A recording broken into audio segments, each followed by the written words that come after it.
app, it is passed through our technical specialist, so the communication is seamless. And today, as moderators, we have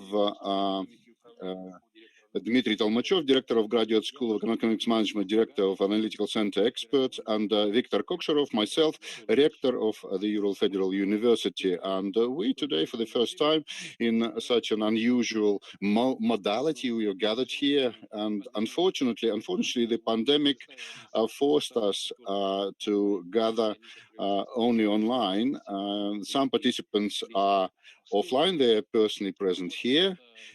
But to some extent, maybe it is better because we have more participants rather than when we have it offline, an offline event. And it is obvious that the key topic of today's conference is on a global topic, the impact of coronavirus pandemic in Russia, recovery tools. And this year it is an anniversary. It's been for 15 years, the update of economic situation in Russia, in the Urals and in the world. And today the main challenge that we are facing, it is the restart of the economy, because it's going to happen. When it's going to happen, how it's going to happen, that is something that we should be discussing. What is the uniqueness of this crisis?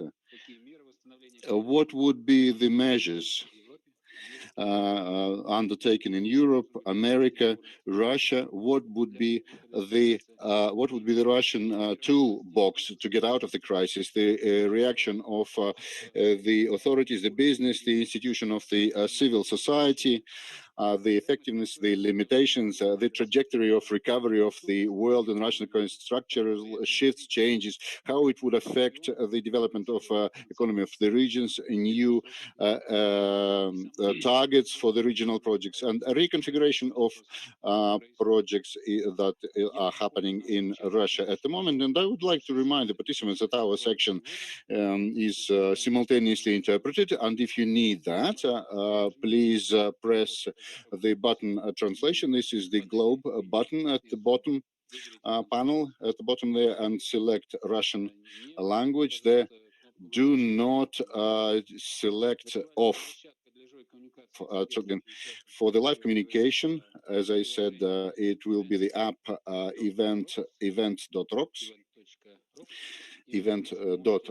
and there you can see the direct broadcast of the sessions and ask questions directly to the experts, discuss with the experts, and vote, and photo galleries. And it is integrated with social network, with event.rocks. You can download with Apple Store or in Google Play, or use a web version for the PC. Code for the registration is a Latin abbreviation, RRFE, and I would like to keep to the schedule, that is 15 minutes per keynote, so to have a longer time left for the questions. So, Dimitri, are you gonna add anything before we start? Thank you very much. I would like to add that as well as the anniversary year of our conference.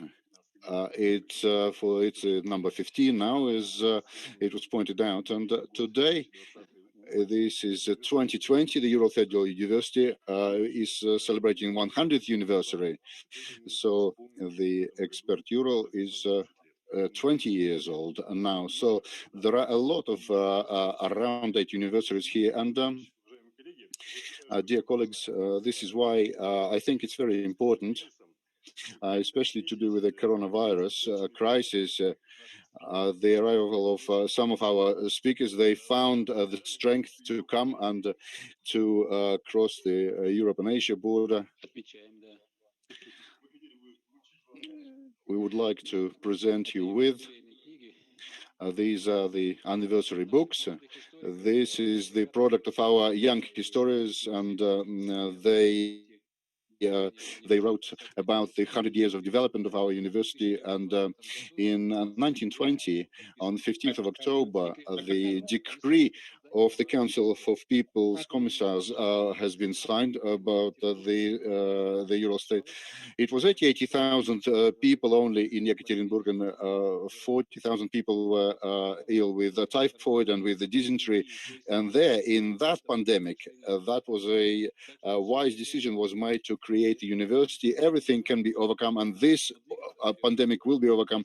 We need to move forward. We need to look forward, to look into the future with optimism. So with this, I want to give the floor to our respected expert, Paolo Portas, expert in geoeconomics and international relations, former deputy prime minister, and former Minister of Foreign Affairs of Portugal, with a global review of corona crisis time differences, China, USA, and European Union.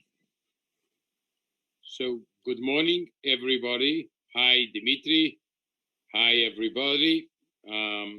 It's my pleasure to contribute in such an unexpected way to the Euralis conference. And if I'm just checking if everybody is listening.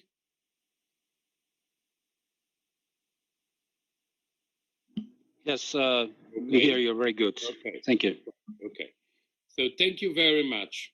I would start with a remark that basically we are still dealing with the unknown, or if to be more precise, we know more than we knew during the first wave, but the unknown is still a major factor to deal with this pandemic, COVID-19. And I underline the unknown because the unknown is invites you to more difficult to have more difficulties when you have to choose policies to deal with. I remember that the beginning of 2020, during the Davos summit, somewhere between 23-25 January this year, the World Economic Forum was discussing political risks for 2020. That list of risks had 5 major green risks about natural disasters, climate change, failure to fight the climate change.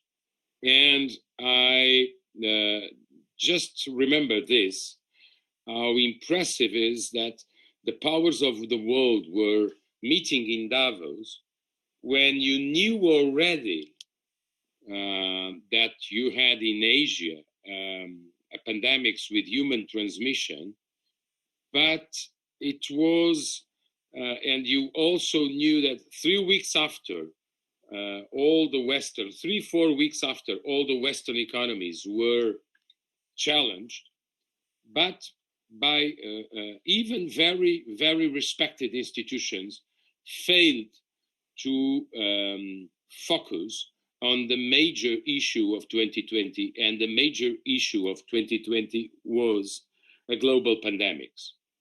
And by the way, the last year, World Economic Forum listed pandemics as a major global risk was in 2008. So, first of all, the so-called Western world didn't see and maybe didn't want to see what was happening already in China and progressively in Asia. The second remark I want to add is, okay, maybe during the first wave, everything was basically new, but the only international institution that forecasted impacts on economics with 2 waves was OECD in June.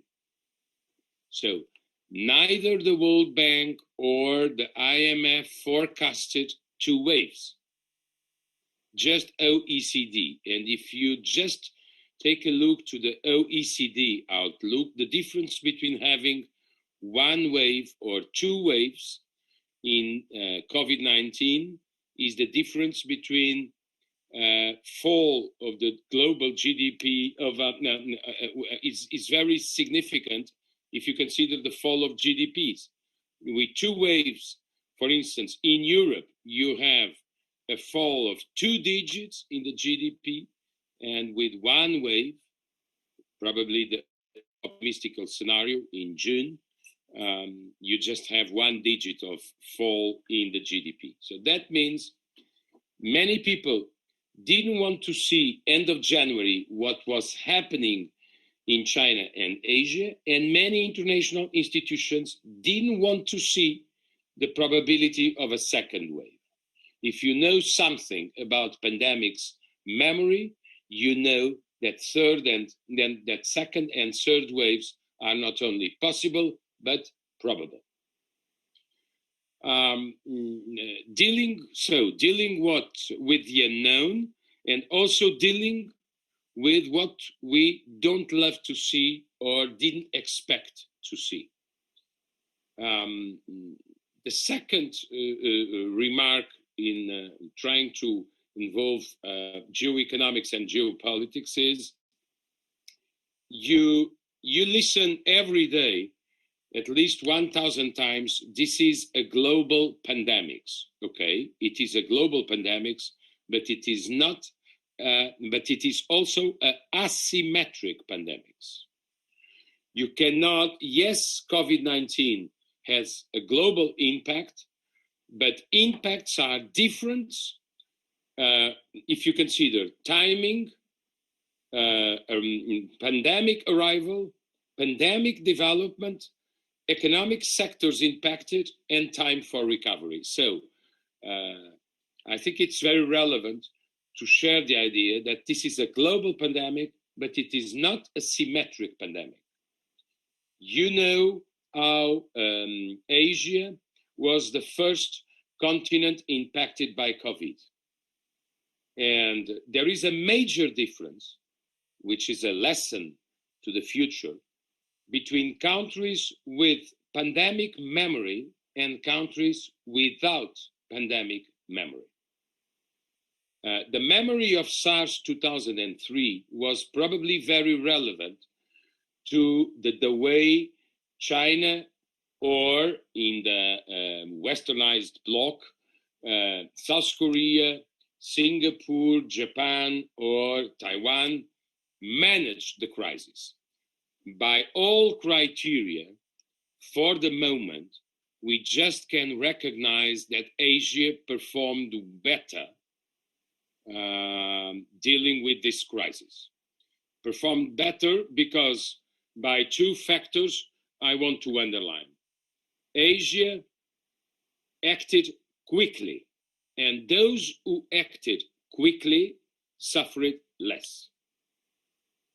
I always love to share with my friends that the first moment, for instance, Taiwan did, the first moment when Taiwan started testing, it was December 31, 2019.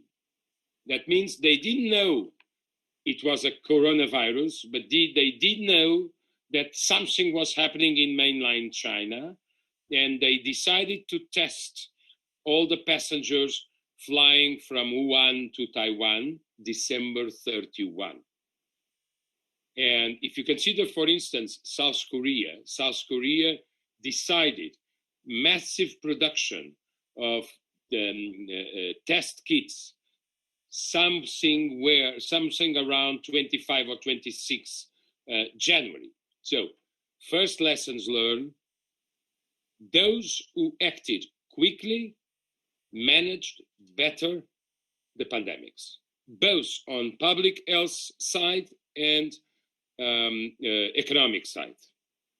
And the second lesson is not only to the relevance of early decision making and the relevance of building pandemic memories,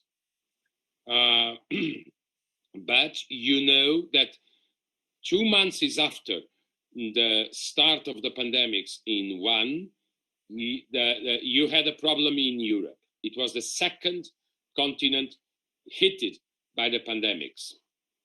And then 1 month and a half after, the pandemics exploded in the American continent.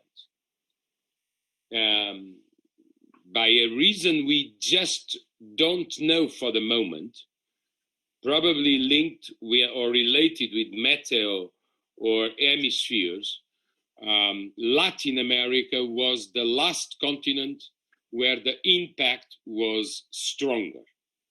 And we just don't know for the moment that if Latin America, countries like Brazil, Mexico, Argentina, Colombia, Peru, very impacted by the pandemic, we just don't know if they are living the first wave or the end of the first wave, or already, like in Europe, the second wave.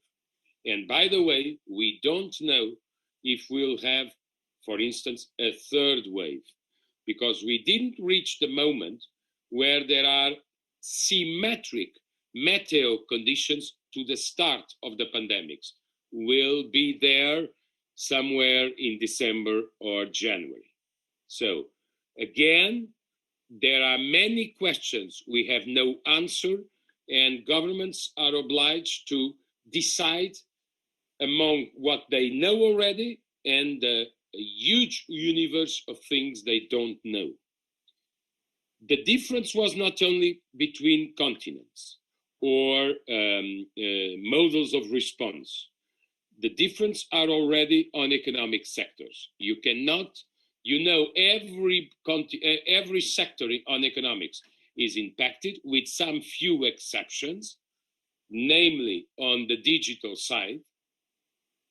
But you know that there are one group of sectors more impacted than any other one.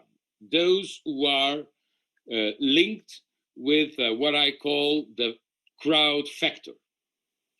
You know that all sectors around tourism, airplanes, airports, rent-a-car, hotels, restaurants, and all the industry, conferences, conventions, events, all the industries related to the crowd factor will be the last one to, the last sectors to have a new departure, a new beginning, and recovery. So recovery, the landing of pandemics was asymmetric, and the departure of recovery is also asymmetric. I told you that you had Asia, if you consider timing, you had Asia, Europe, and Americas. The African case is a different one, and in my opinion, for the moment, I can change opinion. I know very well Africa, part of my professional life is there, but for the moment, what you have in Africa is more an economic pandemic than a public health pandemic. But we can be back to that question after. So I want to underline this. If you consider public health strategies, you had Asia, Europe, and Americas. But if you consider economic recovery or if you consider economic response, you had Asia, Americas, and Europe. It's different. On the public health side, Europe suffered before America. But if you consider response models to protect economies, America reacted quicker than European Union. That's why, for the moment, if you pay attention to all the forecasts, for instance, Europe will have a GDP fall of 8.3 in 2020, and America 4.3.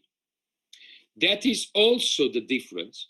And as you know, the only big economy in the world with positive growth in 2020 will be China. So China was the departure of the pandemics. Asia acted very quickly. Europe received the pandemic in a second moment.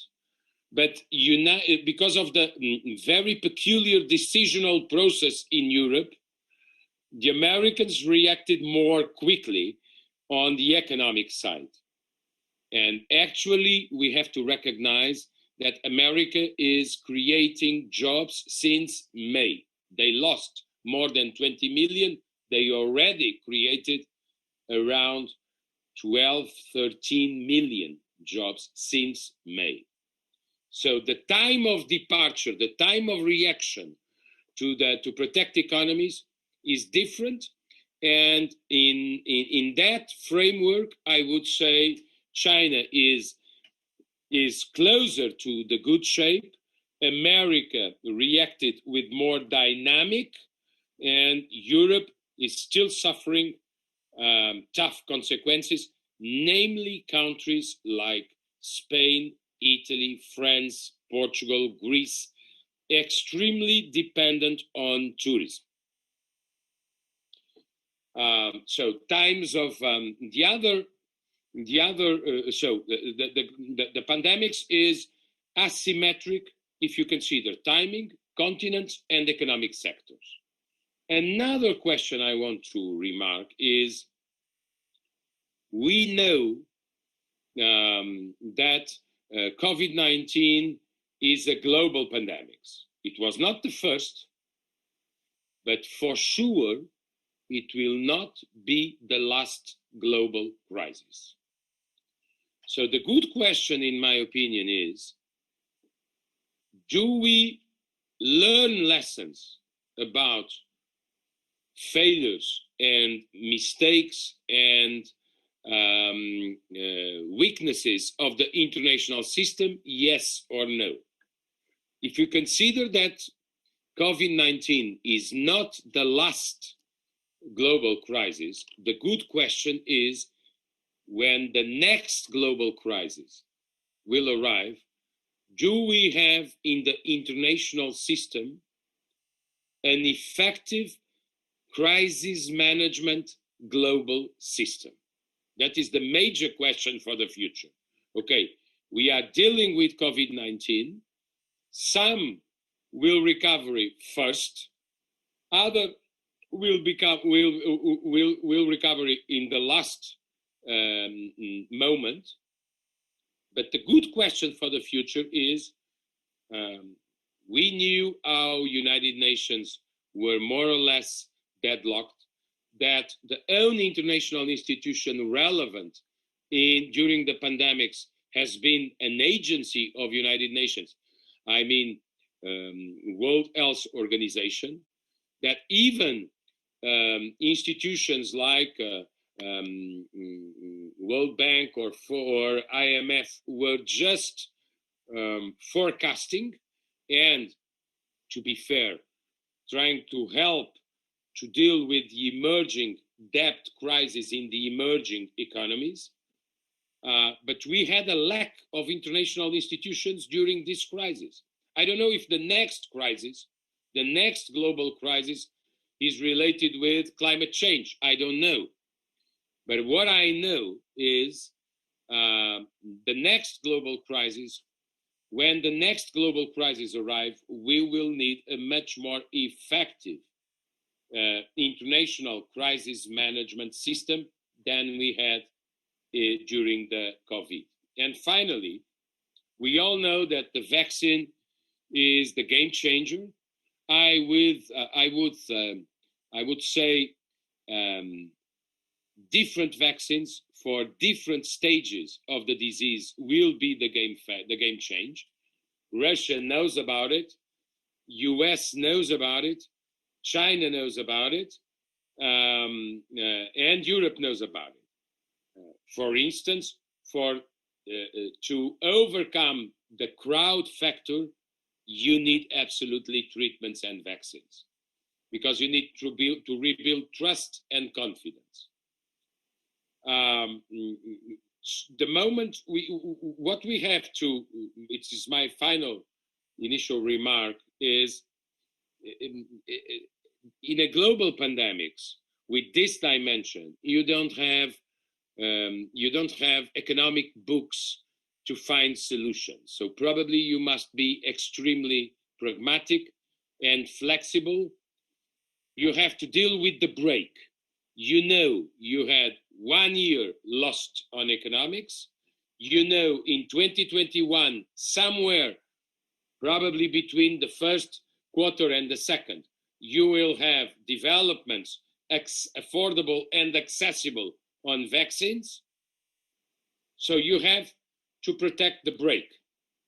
You will have still 1 quarter or 2 quarters to find solutions, economic solutions, that probably on one hand will need typical Keynes policies of public spending and public investment, and trying to protect small and middle business and jobs.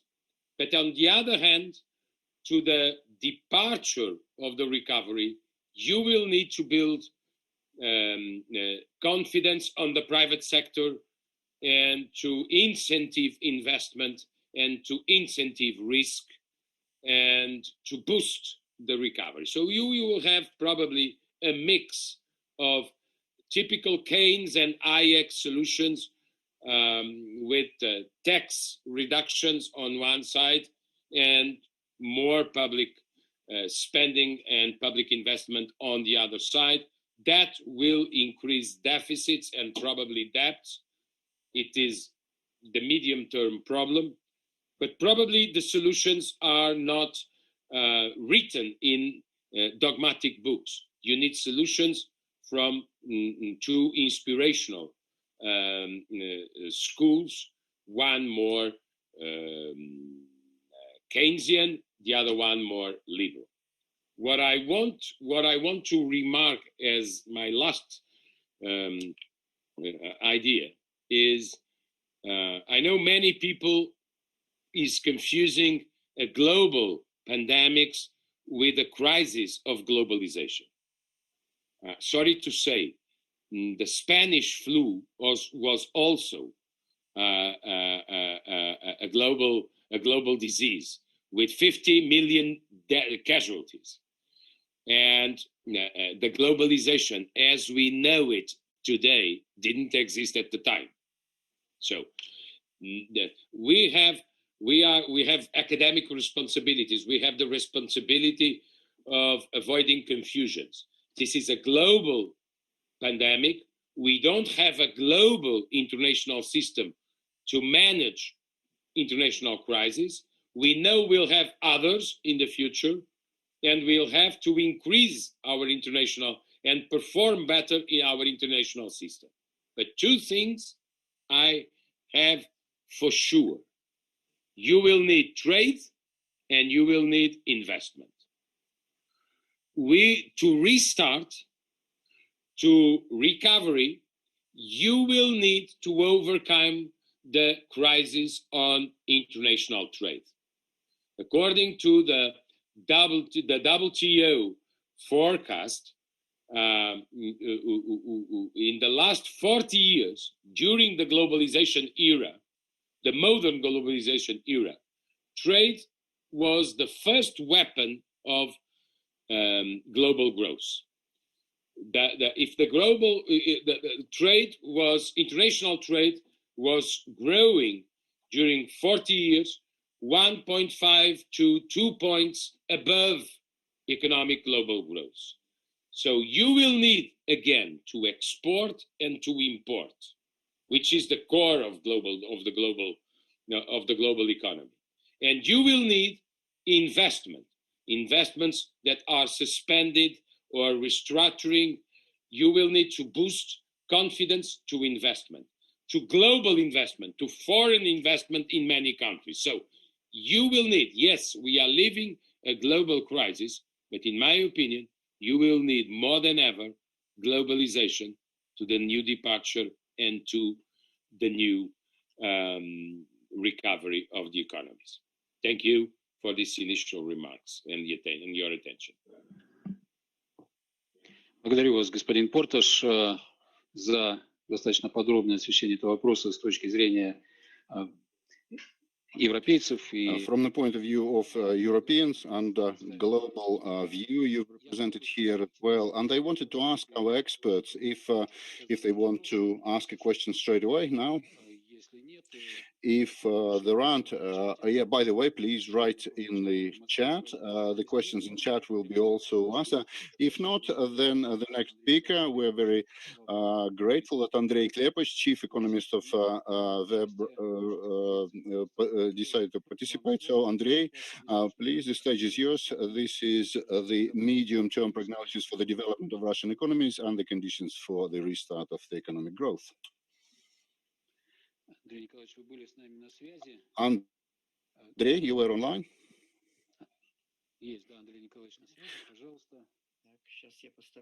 Andrei, you were online, so please, yeah, I'm trying to.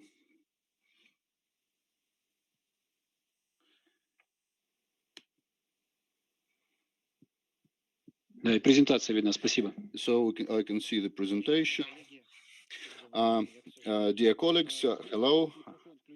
So please turn on the mic. Please turn on the mic. Yes, I have got my microphone on. Andrei, you have to go into the Russian channel. I am here at the bottom here. There's got to be an icon here. The Russian. Turn on the Russian. At the bottom there. You still can't hear. Otherwise, you'll have to speak English.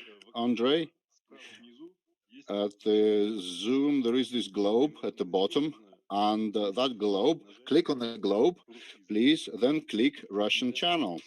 Yeah, Russian now. So now, well, this is the new technology, new format, and new realities. So we are trying to adjust. I'll try it a different way. You will still can't hear you. In the window of Zoom, there is a globe at the bottom right, and there are three options: turn off, Russian, and English. And our technical specialists, they say press Russian, Russian, Russian. So Russian. And I don't see the globe. I don't see the globe has gone. The globalization.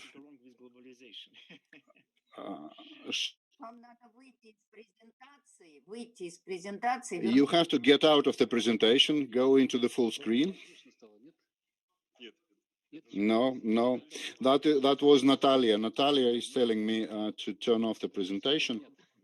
Natalia, yes, I understand. So we're going to try. Yeah, please get out of the presentation and then turn on the Russian channel. Can you hear me now? Have you got the Russian language turned on?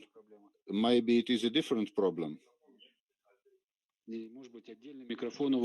Maybe you have a different microphone.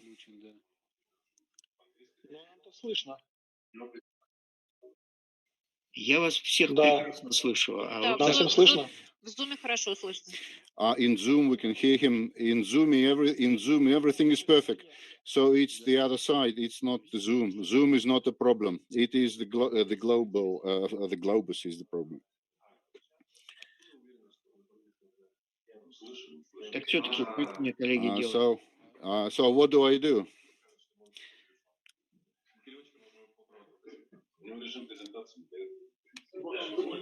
Да, так.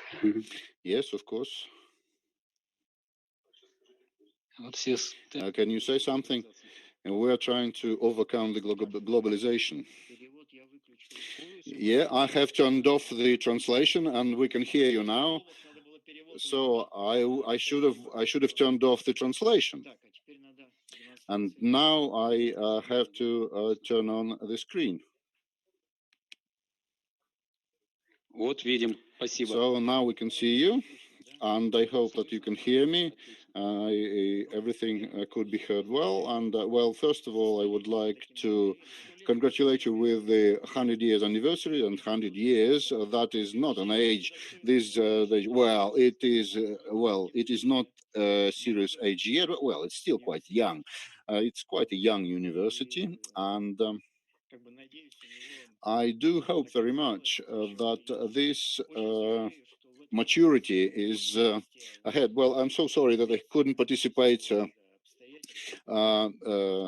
offline due to some circumstances, but I do hope very much to come to Yekaterinburg and hug my colleagues at long last, and to communicate with my colleagues offline, because the live communication, as we see in pandemic, it cannot be replaced by anything. And the people, when people see eye to eye, when they see each other, when they can hug each other, that is much more important. So my topic, of course, I will start now, and I will talk not only about the prognosis prediction, but the medium term and long term challenges to Russian economy. And of course, really, Mr. Portas mentioned it, and the world economy and Russia encountered this double shock.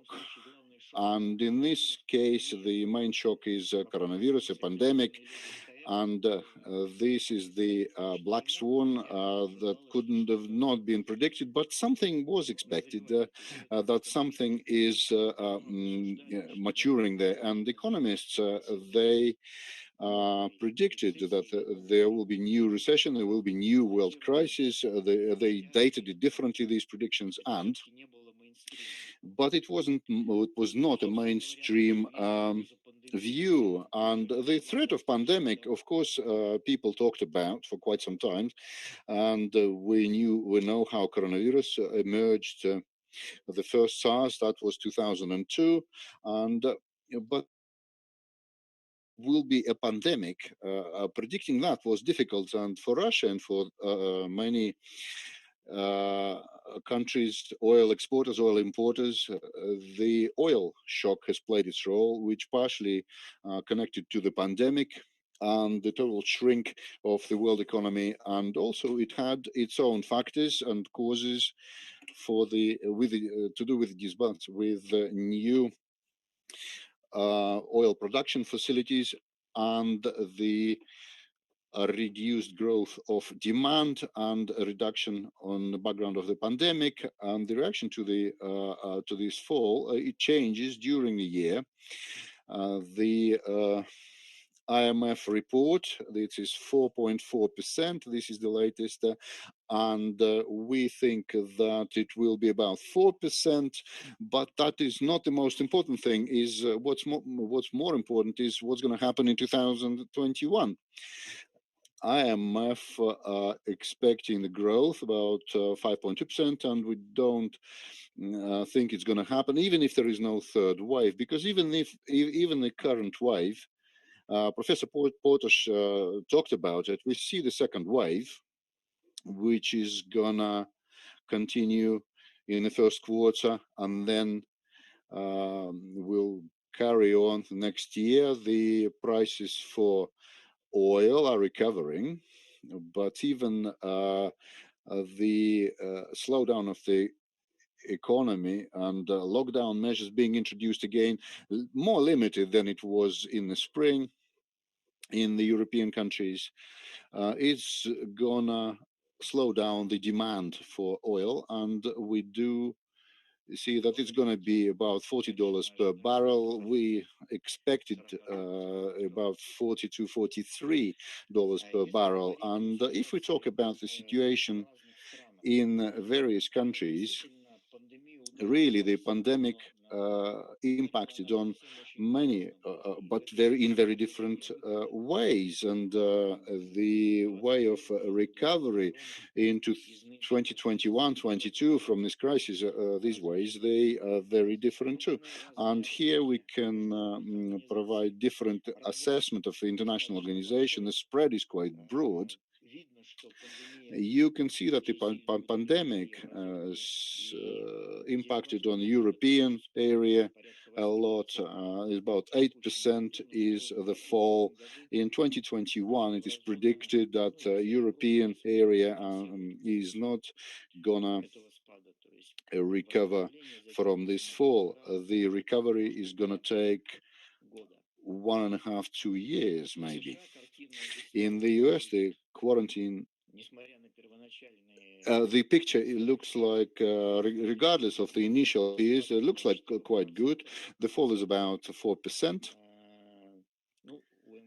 And the IMF is a little bit less. And in 2021, I don't think that they are going to recover, to cover for this gap, but most of it is going to be covered. I think the huge spread here in the situation in 2020 and the expectation for 2021 in BRICS countries and in countries of Asia, and the planned economy and the authority of the party makes possible quite a big spending and to manage the large pandemic, to localize it in some regions. And China is not the only country. Maybe Korea, they are demonstrating following the results of this year. But in any case, the growth and the growth will be probably more 1.5, 1.8%. In Japan, the fall is limited, and the situation is worsening, is getting worse. And the next year for the Japanese economy, it will be quite difficult, I think. In India, regardless of the initially optimistic assessment, the fall is about 9 or 10%, and the next year to recover that, it will not be possible. It's difficult to say here how the scale of the fall is connected with the scale of the disease. For example, in the US and Russia is quite high.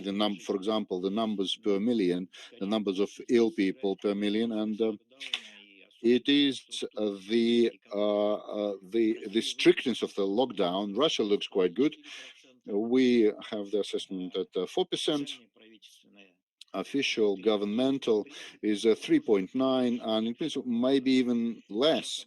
But it is difficult to judge now. And if the third quarter in the majority of countries in Russia is better, then the quarter 4 is going to be worse than initially predicted. One way or another, the world economy is stuck. And the factor of the pandemic, and it's not just a pandemic, it's essentially the lockdown measures, the protection of the health of people, that impacts a lot. And here we can see that the problem is not only in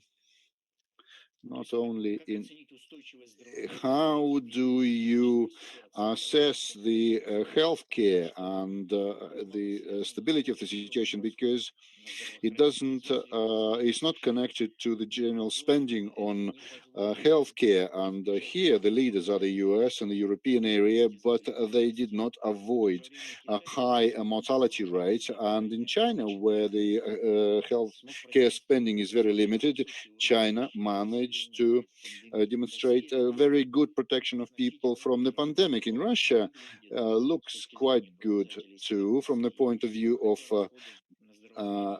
number of fatalities, and but you know, NHS spending is quite low. So spending money is not enough, just spending money. You know, Russia is the oil country, and it is important for the world economy. The spread of the assessment in oil prices is quite broad, and the oil prices in the nearest 5 years will be significantly lower than the previous 10. And we see that, that the introduction of lockdowns leads to quite serious losses in the winter season when the aviation fuel demand is lower, so it will be the oil will be demand is oil.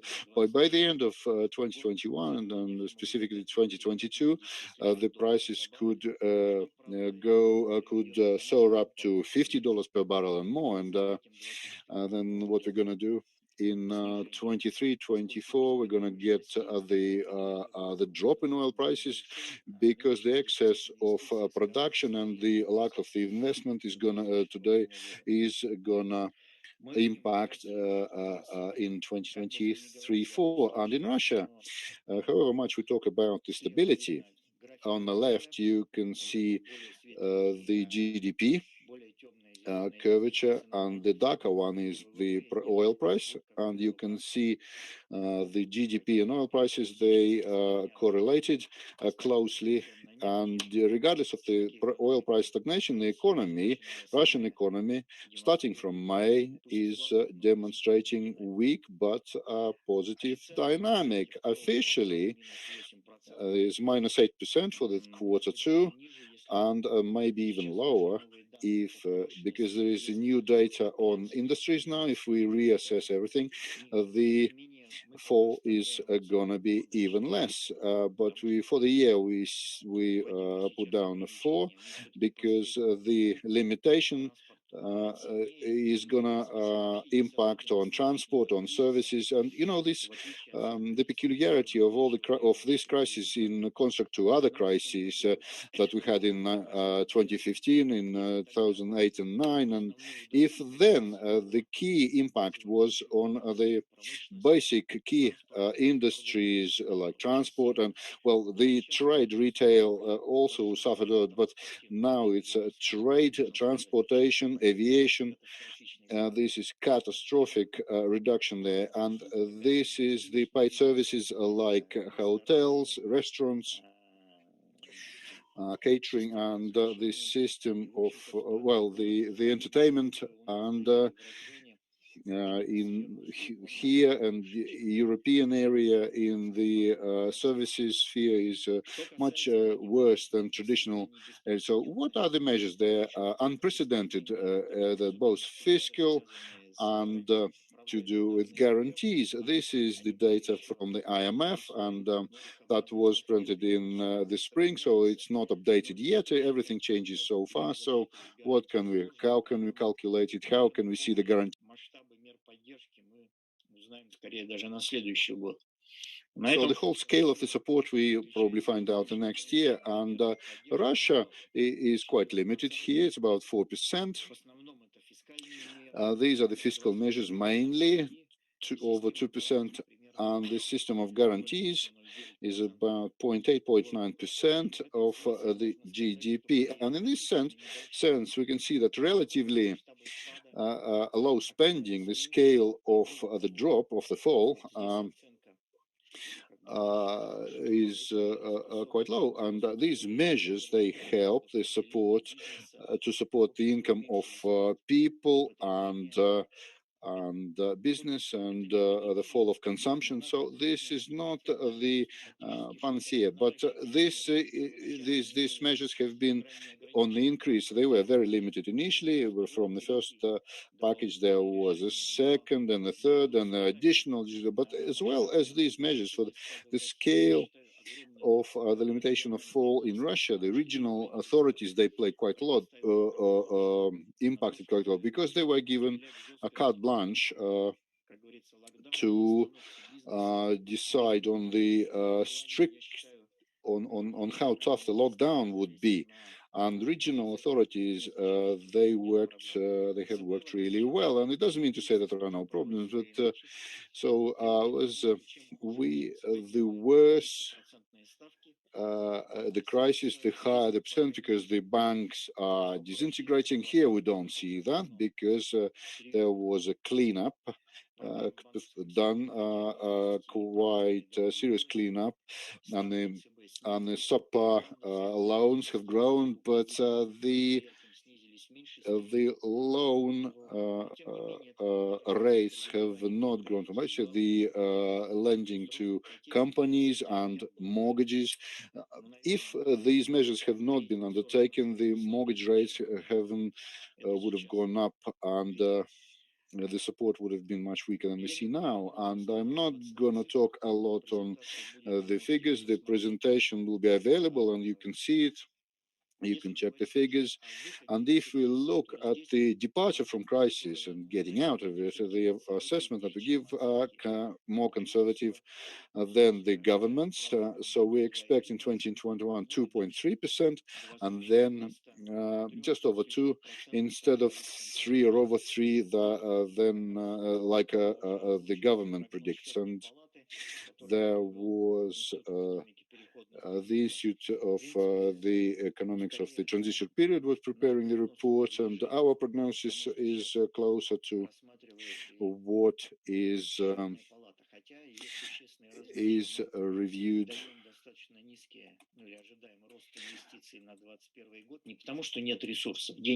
It's not like there is no resources. There is uncertainty amongst the businessmen, but the government has to be optimistic, and in this respect they have some hope that the economy will grow faster. What if we talk about a budget? Well, social spending has increased in 2020. These are the figures. This is the federal budget in relation to the GDP, and it is in deficit, as we know, and the spending has increased on healthcare, a little bit on education, national economy, but nevertheless, what I wanted to point out here, that the social directedness of the budget taken into account, we still see that the budget for 2021-23, when compared to GDP and the absolute figures, the spending on healthcare is decreased, is 0.81% of GDP, but it is higher than in 2019. And I think that this is a decision that will make it possible to support the development of healthcare, but we have to give the credit where it's due, because many parameters will be clarified here.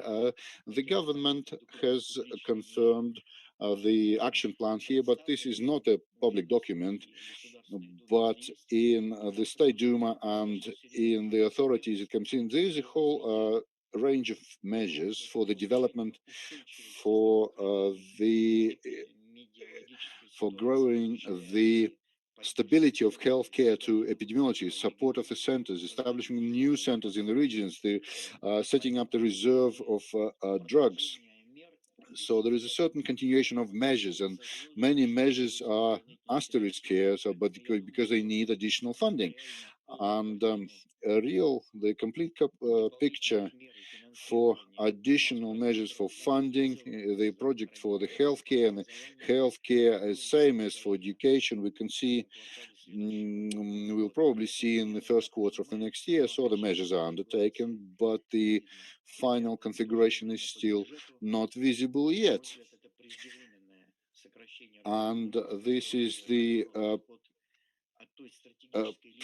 previous reduction of spending, and there was this line announced by the government that we had to get closer to the spending on healthcare to the European countries or the US, the developed countries.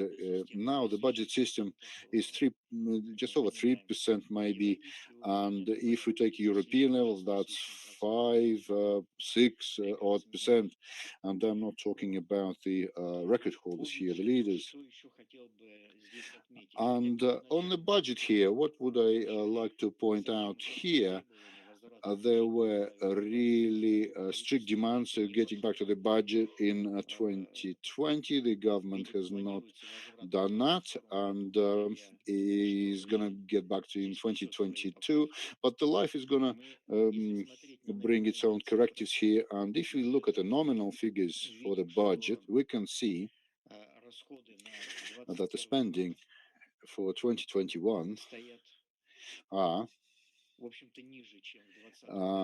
at a lower level than in 2020, and the budget now we have 20.3 trillion rubles, and then 21.5 next year, so the reduction by 9% in absolute figures, and when the economy is being revived coming out of the crisis, this strict picture maybe is not necessary, but the real figures of spending, they're different. And 23 and more, they will not be spent this year. The real spending will be about 22 trillion, and more than half a trillion will be moved over to next year. So there will be the budget reminders which could be used next year. In this respect, the budgetary spending will not be less than the spending of this year and next year. And if we seriously fund the healthcare, the education, and I'm not even mentioning the science, so how much is it going to cost? And this kind of work in the government is happening in the government, and there are national projects updated, and the issues in the implementations, but the work has not been finished, so it is difficult to comment. If we take this scenario, the basic scenario, our scenario, and then actually it means that Russian economy is going to start growing, but nevertheless, on the background, compared to the world economy, it is not, it doesn't fall much, because the situation depends not so much how we feel it, but what it means is how the world economy slows down. But if you take the majority of the predictions, but 2024 compared to 2013 was 1913 and now 2024. So this kind of 100 anniversary, not only university, but the world economy will grow by about 35%, and Russian will be growing about 11% or 13-14% governmental assassin. So we are considerably behind. And the dynamic of falling behind is not that important. The income is important, and on the level of macroeconomy and social, and this is probably one of the most painful points here, because the real income of the population in the situation dynamic now in 2024 will be lagging behind from 2013. And yes, we need additional boost for the economic development, but also probably serious social measures. And I think I am out of time now, and I just sum up again. First, the speeding up the growth. For many problems, we do have that. We can grow, we have the room for growth, more than in our prediction, even more than even the governmental. So what would be the cost of this growth? What measures? How it could be connected with the budget? As I don't think it is actually compatible. And this growth, I think it should be for the majority of the people. So the first issue here is the acuteness of the social inequality and the level of income of the population. Although formally, there is no statistics good enough, but the fall of oil prices, the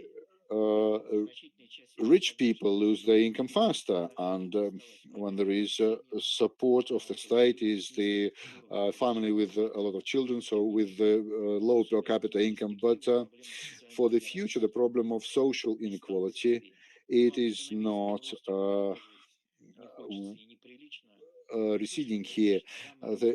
So yes, we grow, and the fall is less than some catastrophic predictions, but the But the threat of our lagging behind is quite high. We are like comparing ourselves to Germany because Germany has fallen quite seriously. And I think that we probably this year in 2020 we will probably overtake in terms of the purchasing ability. In 2006, 2007, it happened, and then it happened, but it was never longer than a year, and it's going to happen now again if we won't be able to shift to the more dynamic model of economic growth. And there is another here in Belarus. It has been manifested when we started comparing ourselves to the Baltic countries and Poland.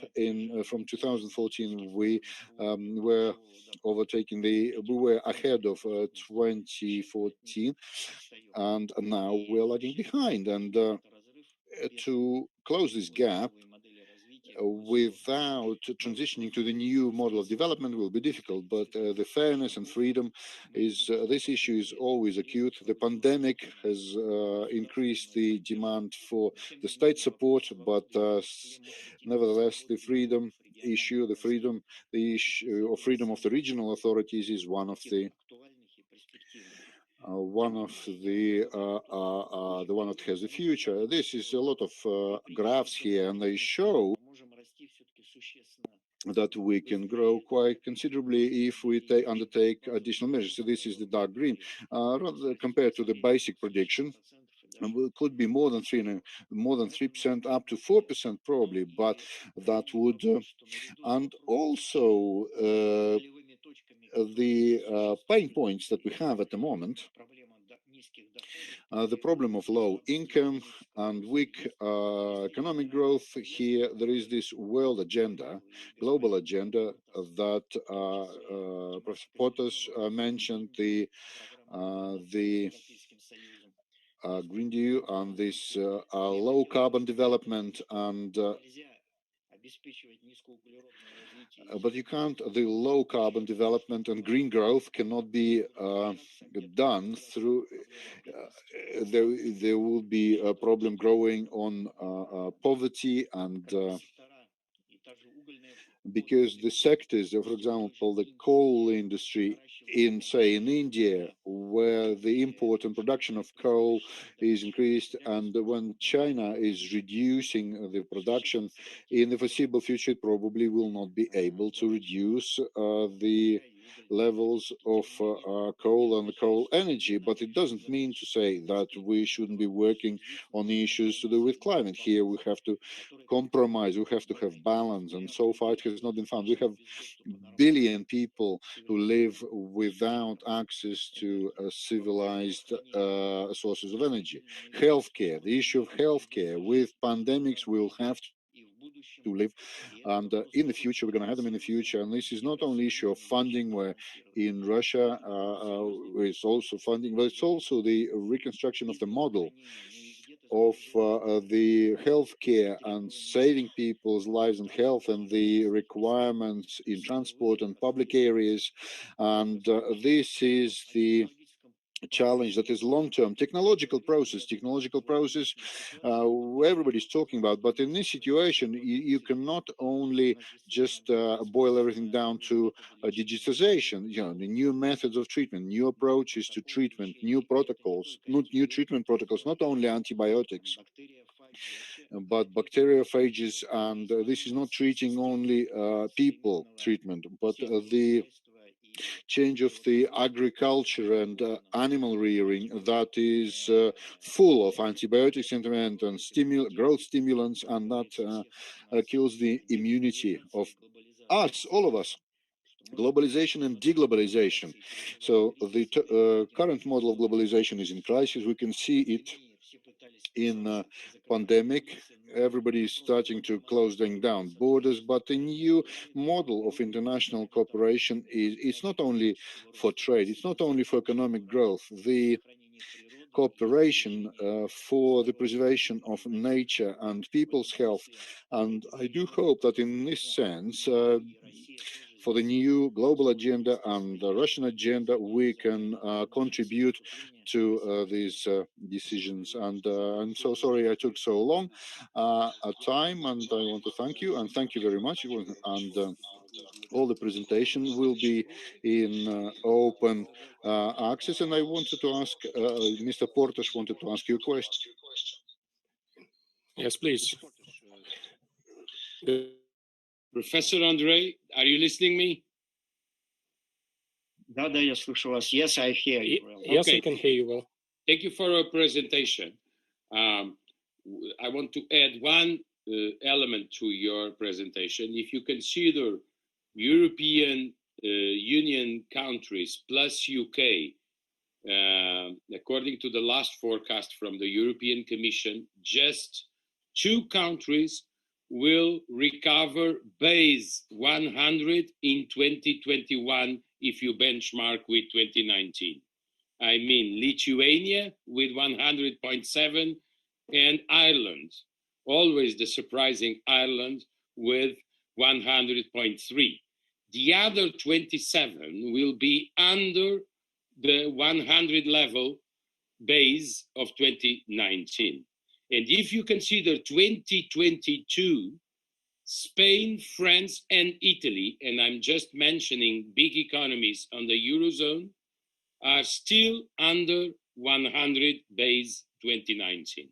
Just to add this element, and I want to ask you if you can comment 3 topics, simple topics, very complex, but I will very interesting topics. I mean, do you have an opinion? You mentioned money is not the only question, or spending is not the only direction. Do you have an opinion why Asian stimulus packages are more modest than the American ones or the European ones? Because Asia, and when I mean Asia, it's China on one side, South Korea, Japan, Taiwan, Singapore on the other side, okay? Asia performed better because they had early decision making and because they never locked down completely, except China. And it's interesting, their stimulus packages are more modest if you benchmark with others. The second topic is, how do you see the problem in the midterm of European debts? I mean, you have now, during COVID, you had already a problem before COVID, but you will have countries like Greece, Italy, Portugal, France, Spain, and Belgium, at least above 100% of public debt this year and next year also. So you will have a new big club of big debts. And how do you see in the midterm the situation? And finally, it's $1 billion question, Professor. How probable you consider low probability, medium probability, or high probability of a possible financial crisis after the economic and social crisis we are living? Do you consider possible? You mentioned the cleanup, you're absolutely right, but what we are seeing in this 4th quarter in Europe is moratoriums, delay, payments delayed. In a moment, you will have to face the problem of credits, debts, and payments from companies to the financial system. So how do you evaluate the possibility of having even a financial dimension of this crisis? Thank you.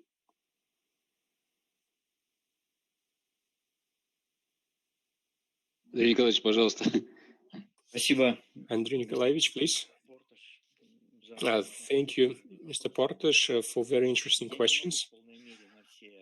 I don't think I will be able to answer all of them in full, but speaking about the first topic regarding Asia, in my view, the main reason why the decline was lower, well, you in fact answered it in a way.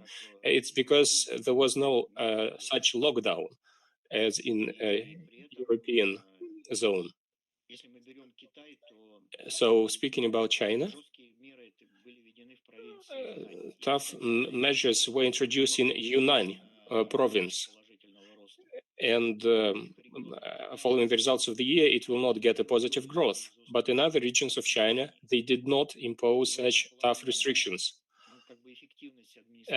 That's why the efficiency of the administrative system and mobilization of healthcare resources when military doctors and civilian doctors were relocated to cope with the situation, that was efficient, plus other restrictive measures were efficient. For transportation, for example, it was done not only in China, but in Korea and Japan, and it all played its role. So I believe that the system of measures has indicated that a great role is played by the way, the model of control and the fine settings of the healthcare system and the system that is there to protect the people. That means that with less expenses, you can get better statistics as far as morbidity and mortality, and without having to introduce tough lockdown measures. So it is the question of managing healthcare, and it is the question of managing different sides of social life.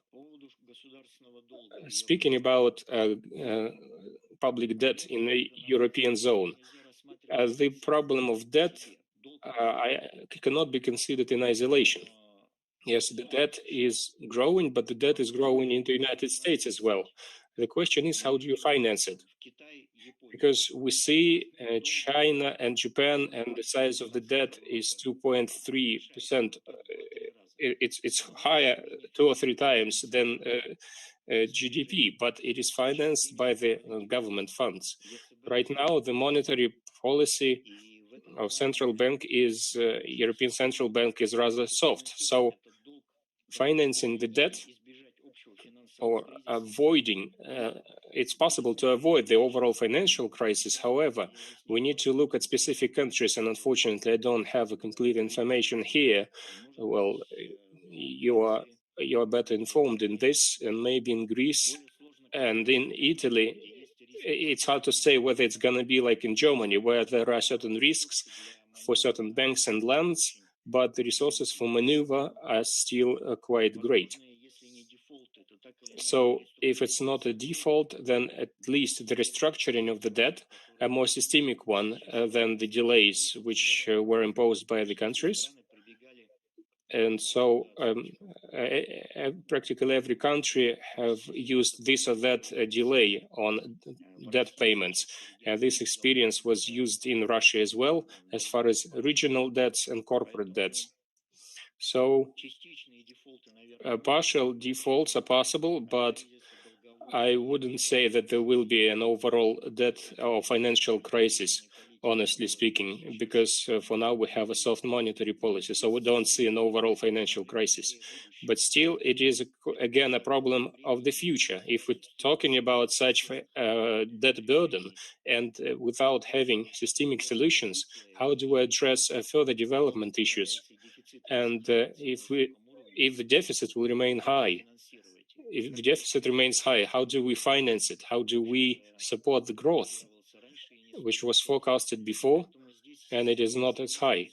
So I agree, there are serious challenges, structural challenges, and it is not maybe the amount of debt that is the key problem, but the key problem is how this debt is going to slow down the development.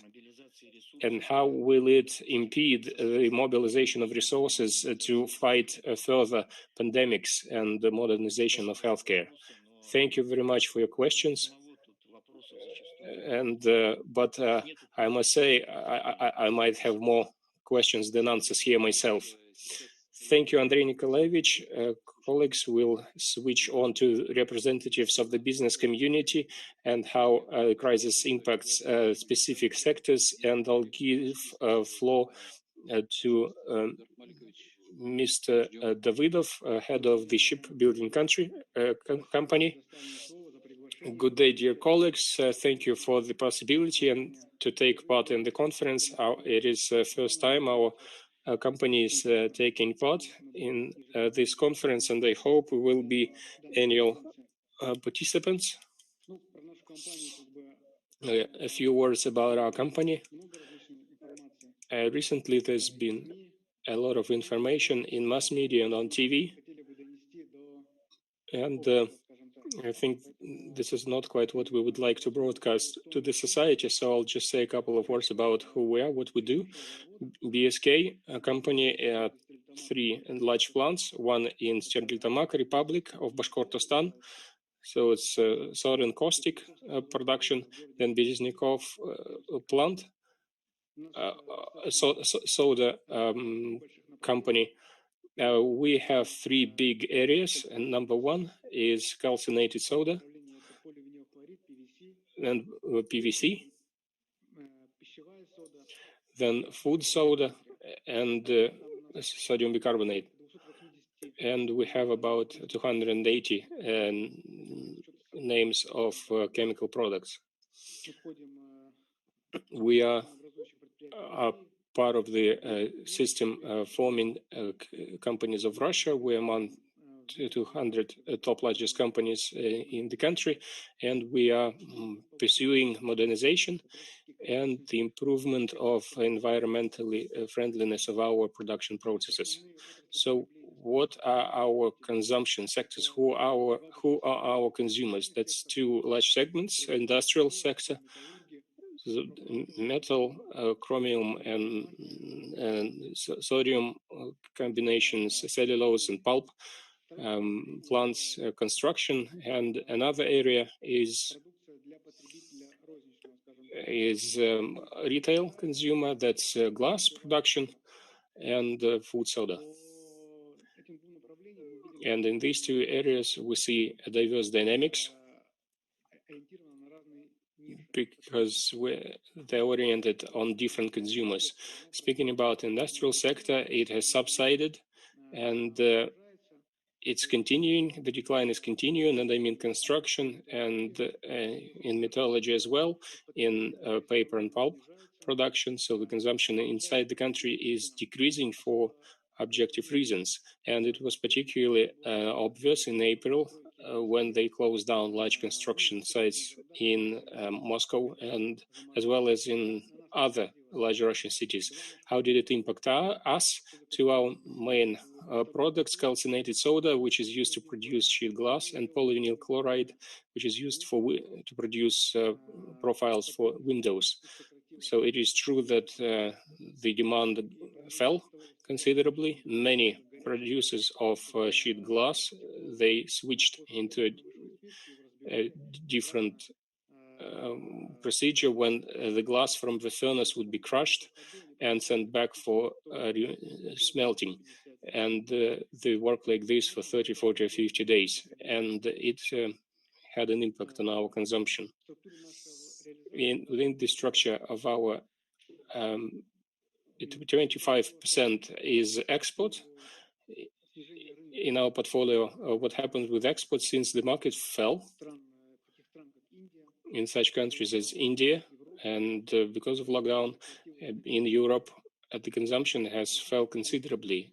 That resulted in drop in price. So apart from a drop in demand, the price fell almost twofold for certain products, and that had an impact on us as well. So we had to reduce production and considerably reduce the prices in every area, in all areas, in all products. Speaking in more details by sector, then sheet glass and consumption fell 14%. The production of cleansing detergents fell 5%. But there are pluses. Glass containers increased 10%. Well, everybody saw the statistics that during self-isolation, the demand for bottled water and alcohol drinks, it increased, which resulted in an increase in consumption of our products, like calcinated soda, which is used to produce glass containers. The second product which increased during pandemic is food soda. You know that there's been a number of surveys which prove a positive impact of food soda to counteract negative effects caused by coronavirus, and I'm not afraid to say that food soda well, I won't say that food soda can treat coronavirus, no, but it can help with the consequences of the virus by creating an acidic environment in the body. And that resulted in an increase in consumption of this product. So these two products, they've shown an increase, that's glass containers and food soda. Everything that has to do with industrial sector, it fell, it's in the red, following the consuming sectors, and export fell as well, both in number and volume and in price. So although we haven't suffered much like tourism or restaurant business or other spheres which suffered most, or like industrial enterprises, but due to an overall decrease in economic activity, we felt an impact of the impact of pandemic. Speaking about the forecast, how do we see it? Well, I guess nobody could forecast the strength of second wave like we're experiencing now. What we observed during summer period, every forecast said that the second wave is not expected in Russia, and most likely we will, the worst period of April, May, and June is behind us. But what we see now, at least in our city, in our company, in April, May, and June, there were people with coronavirus, but only a few of them. Then now there are a lot of them. So it's incomparable. Of course, we're better prepared now from the point of view of treatment and from the point of view of rehabilitation and from the point of view of prevention measures. But still, what we are witnessing now, as far as the extent of spread of the disease, it's cannot be compared with what we had during the first wave. And again, we should not confuse the terms. Some say about first wave and now the second wave. Some say now the first wave is still continuing and it's not clear what's going to be happening with the second wave then. So answering my own question of management, how do we find responses to the challenges? We need to understand how long it is going to last. But answering this question right now is hardly possible.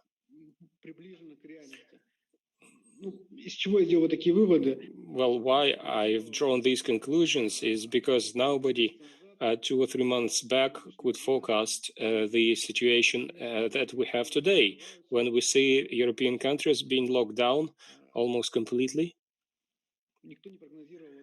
and nobody forecasted that, and everybody was optimistic. So answering the question, how long is it going to continue? I think not. There are few people who can do that, or if anybody. So planning our midterm program for a year or two, we need to realize that this situation might continue for 18 months. At least this is what we've accepted for ourselves. So we believe that the pandemic crisis will continue and its consequences will be expressed for the next 18 months. Now, what conclusions do we draw from that? We cut the investments aimed at an increase of capacities, and we forward the money into investment to increase the depth of processing. As is known, food soda, sodium bicarbonate, is used as a key component for hemodialysis, cleaning of the blood in medicine. And our company is stepping up that area, and we are upgrading the equipment in order to produce not the original raw material, sodium bicarbonate, but a medical preparation which can be used for dialysis.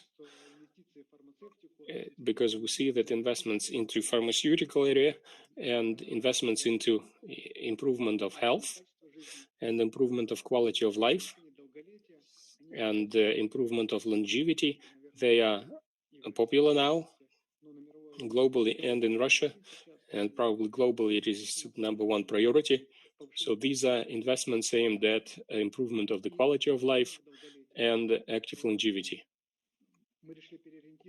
So we reoriented rather than grow overall production, we are looking at improvement of quality indicators and entering new niches of the market. Of course, we talk about investments into human capital. We are interested in increasing the level of education of our staff, and we have approved the program of improving the welfare of our workers and everything that is connected with it. So we'll be investing in improvement education and education and the research within our company. So pandemics has changed the entire agenda of our company. And now, rather than produce raw materials and exporting them, we realize that export can be closed down. So the company needs to reorient its investments into deeper processes of our key products. As an example, we have quite a lot of those areas, like caustic products, epichloride, hydrine, and other chemical components. I know this sounds sophisticated, but such products as bicarbonate for hemodialysis is probably known to everyone.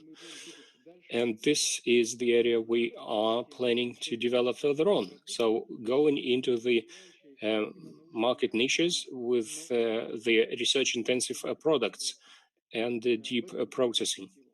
This is where we see our future for our investments. And of course, it is about reducing the costs. We're reducing all unnecessary costs, and we have transferred our big office from Moscow. We used to have a big office in Moscow, and we moved it onto the production sites to Sterlitamak. Part of the specialists moved or is in the process of moving. Some are working remotely. So those who are left working in Moscow, they are working remotely using Zoom. So we're trying to cut all non-productive costs. So our trend is that this situation with pandemics will continue for quite some time, at least 18 months. Again, what is the plus of our company? It is diversification across sectors, apart from the industrial sector, which will be dropping. It's inevitable. The human sector and consumption sector, we see that there will be either stagnation or growth in human sector. So we believe that these two areas will balance the situation for our company, and we do not expect considerable losses. But still, the key trend, the change in the trend in our understanding has happened. And I mean that we have organized the deep processing of our regional raw components, like soda, into the products with high added value and a high share of research. And this is the area we're going to continue developing. Thank you, Eduard Malikovich. Judging by your keynote, well, there is this joke when the pessimist says it can be worse and optimist says it can. Well, for the further 18 months, you are an optimist, and I'm glad that you want to be a standing partner of our conference, and I hope a year later you can tell us whether your forecast was right and whether your actions are correct. The next speaker is Mr. Chizhov, first deputy of the director of Fortum company. Good afternoon, can you hear me?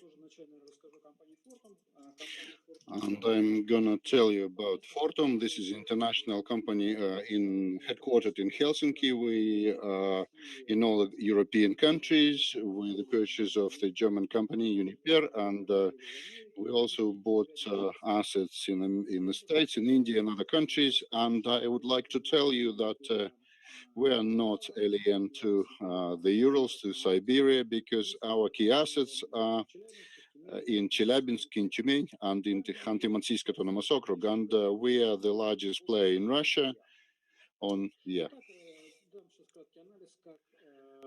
And I give you the short analysis of how crisis affected us and what is the future, what the challenges are.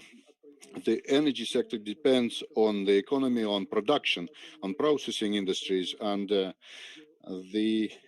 in European countries, this is the drop is 7%. If we talk about the Eastern Siberia, unfortunately, the fall is 15%, and the largest companies in Russia, this is again, they demonstrate the fall in production. The industry, we did hope that it's going to recover, but the second wave makes us doubt that idea initial. And for the majority of fuel and energy is going to be the strict saving, the winding down mine programs, and at the same time, we think that the Russian energy sector is going to face a new challenge that we're going to be. Klepich said the four key points of the agenda that European Union sets there. And the first was the green growth. But we think that this is the main challenge for the next decade for the Russian energy sector. For instance, in Europe and in the US, the current crisis has been reinforced with one of the probably the future president. He is gonna bring back the USA to the climate treaty, and he is the supporter of the green economy, green energy, and European Union and China, regardless of the fact that China has huge stores of coal energy, spends a lot of money on green technology and renewable electric energy. And in our assessment with these trends, we think that decarbonation could lead in the world economy would lead to certain limitations for Russian exporters, because in the European Union, it has been discussed already. For example, new policies in the European Union, the green course is quite a these carbon-free technologies also they're mentioning, and the key, the carbon-neutral European area through 2030, and to reduce the greenhouse gases compared to 1919 by 50%. And the European Union is going to have the fund for $100 billion and euros and 1 trillion euros. The European Investment Bank is going to be helping with that to this tune of 1 trillion euros. We think that in this connection, the European Union suggests the carbon taxes for imports. The world today is global, is going to impact on Russia too. We understand that the European Union is the important partner of Russia, and various predictions like DCG, EG, the losses of Russian processing companies could come to from 1 to 3 billion euros. And so there's investment community, investors and banks, they reduce funding of fuel and coal industries, and the ecology, social responsibility, and corporate governance. Energy consumption is one of the key factors that is taken into account. Reorientation towards the carbon-free and eco-friendly is European Central and International Monetary Fund. So this was pushed the largest private importance of leaving the capital of carbon-hungry companies. And that is probably unlikely that in the countries where there is the coal generation, for them it will be difficult. But personally, our position is to do with the fact that when the European Union was talking about the third energy package, the Russian companies, they were not very attentive to this position, and now we're all forced to watch and see and how Gazprom is one of the suppliers of gas to Europe has to work with that. And we have to say that many global companies, they started looking into the pollution from the supply to the actual processing, and we have to we look into it in Russia. We see it in Russia. Western companies like Unilever and some others, they signed up certain with Fortum the contracts with the green energy and Sberbank. They started looking this way. The first metro park that Fortum built in Ulyanovsk, and recently we signed an agreement with Ulyanovsk Sberbank for the supply of green energy to them, which will be in demand, of course. And I have to say that the support of the program, Russia supplied the organization of components. So this was the impulse for the development of new industry. The breakthrough happened in 2017, 2019. So through the international players coming to the mixed energy here, the situation changed in 2018 when our company got into the contest, and there were local producers of solar panels to reduce the price 2.5 times and to started going towards global prices, and the consumers, of course, they see it, and they started getting into this market. They started using this, but the real needs they're in a different plane to our mind. We do understand that today we need to have new technologies that would develop faster. We shouldn't mix the local and the export dossier here, because here, if we talk about, we can look at the situation when at a certain time the Soviet Union took a Fiat, started making Zhiguli car, the ladders, and these ladders. It's the same here. We have the understanding of the issue that if in these 2-3 years those foreign producers that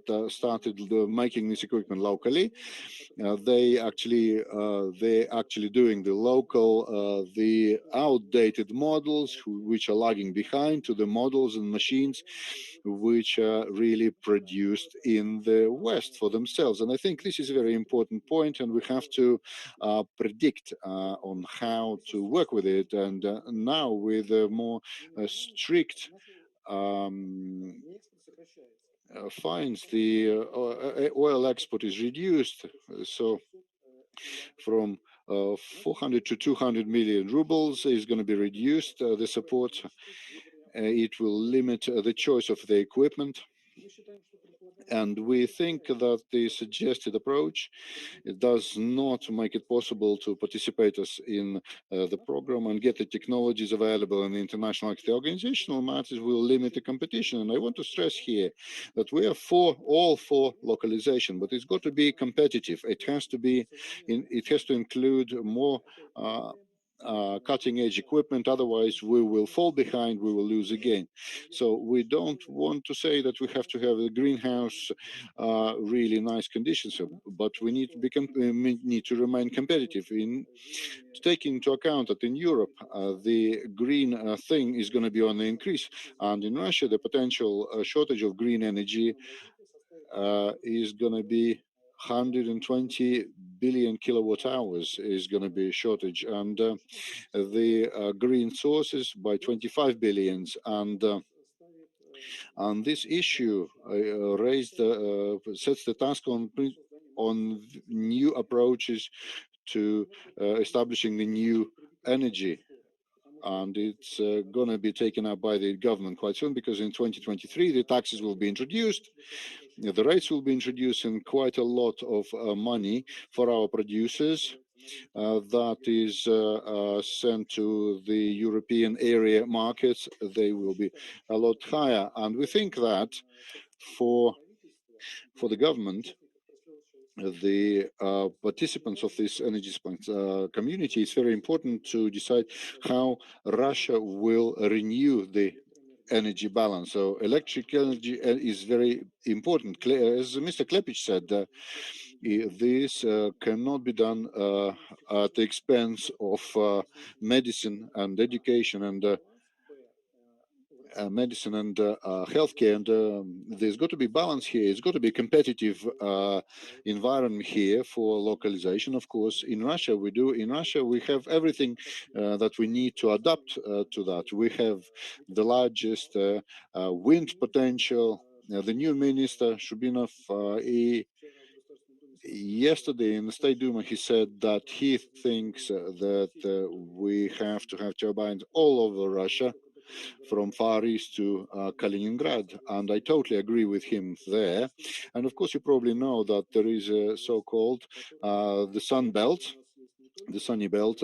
We fortunately we have not only in the traditionally warm areas like in the east of our country, but in Bashkiria, in the Chelyabinsk region, and goes along the borders of the Russian state. And I think that we have to take into account that the network set here is not very well developed, and it is developing, and in recent decades, it's hundreds of billions of rubles have been invested into the network development, the grid development, and to overcome the challenge, what's very important is the transparent, competitive environment for the consumers, for the investors. There are these mechanisms that are working already, like our companies, and in other European countries works. The long-term stimuli are established, and actually I think this is probably it. And I wanted to say that the economy of the coronavirus impacts seriously on is impacting on the entire economy of Russia. The energy is one of the parts, and in my keynote I just wanted to say that there are other challenges that today probably we underestimate, but in the nearest future they could be global challenges for Russia, and we have to pay attention and we get prepared. Thank you very much for your attention. Thank you very much, Sergey. And now from business we go back to science. We move to back to researchers. research, and I invite Mr. Alfonsov, Sergey Alfonsov, Deputy Director for Research of IMO, who will speak about the impact of coronavirus on trade. Thank you, Dmitry Anatольevich. Thank you, dear colleagues, for the opportunity to speak in person. It is truly a luxury today, but I think that we should all use the chance to use that luxury to talk to each other, because the quality of discussion in online format, which we have seen during the previous 6 months, it requires to be completed with, well, at least it should be mixed discussions like the one we're having today. What I would like to, I apologize, I need to understand how the slides are working. Okay, now I see. I would like to continue the discussion regarding the impact of corona crisis on macroeconomic processes. And I would like to talk about the issues which are of interest for business. And it is very good that before me, two representatives of real sector of economy spoke. and they've shared very important observations in order to understand how all these global processes and macroeconomic trends and impact specific interests of the economic entities, how they impact the priorities of economic policy at the regional level. So my presentation consists of three main blocks. So on the one hand, we need to look into the dynamics of global trade in the context of crisis. The second block is about important novelties in trade, the dynamics of trade, and these novelties are developed at with the crisis at the backdrop, but not necessarily because of the crisis. And we'll talk about challenges for export specialization. We'll try to outline some summaries and recommendations in this context. Speaking about global trade and the dynamics of development of the global economy, this is a classic graph, which is always the original point to analyze corresponding issues. This is a comparative dynamics of the growth rate of the global trade and global GDP. We see that the global crisis confirms the basic trend which we see in the global economic history quite clearly. And the trend is that the global trade follows the global GDP, but its volatility is much higher. An important novelty of the crisis we are facing today is that the depth of decline in trade, which is forecasted by the IMF, is approximately the same as during crisis 2008-2009, and the depth of the crisis of the global economy and the decline in GDP is much steeper, so that it fell much deeper. But the global trade fell approximately the same as 2009. This is an important observation which outlines the specific features of the crisis, which have been discussed by the previous speaker. This is a totally unusual crisis, unprecedented crisis. Its reasons are not within economic sphere or not within the area of exogenic shock that we're experiencing now, but it has to do with the specifics of response by the regulators to those non-economic challenges that they are facing. So why can we say quite specifically about the same trend of the process study? It's clear that global trade in goods and services correlates with global trade in goods. So when we look at the dynamics of corresponding indicators, we can say that the trends are the same. It's just in services, the depth of crisis impact this time is much higher due to the factors I mentioned previously. Services are the form of useful products which are created during very close-knit cooperation between groups of people. So everything we see in transport, in catering, what we see in show business, and in entertainment business, it is quite clearly evidenced by the statistics, although the trends here are approximately the same as in trading with goods. If we take the dynamics of trades by groups of countries, then the picture here is approximately the same. We say that the countries with developing markets have traditionally suffered less because of crisis trends in case they are not related to those country specifics. Bottom left graph, we see a deep down, but we do remember what happened in 2015 at developing markets. It was an economic decline due to stock crisis in China, and there were discussions regarding risks for Chinese economy. And until 2015, the volume of exports in countries of developing markets, they showed the less expressed dynamics.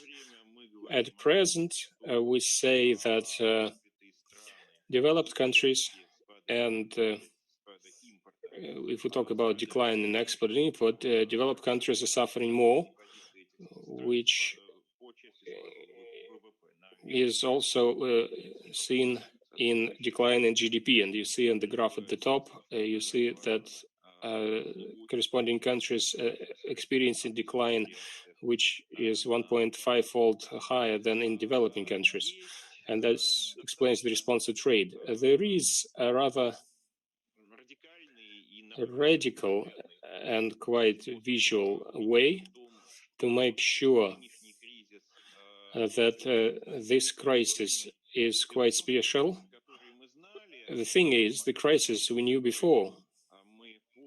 Well, at least the crisis we remember from the previous 10 years, that's the Asian crisis for sure, the so-called Asian, although Brazil was also involved in other countries, and I mean 1997, 98, then the crisis in the United States in the beginning of the millennium, and the crisis 2008, and these were crises which involved a rather limited number of countries. But if we look at the picture presented here, we will see that the number of countries where we see a decline during 2008, 2009, it wasn't higher than 45% of the total number of countries in the global economy. Moreover, about 20% of the countries continued growing at quite a high rate, more than 5% a year, despite the fact that we said that there was a global crisis in 2009.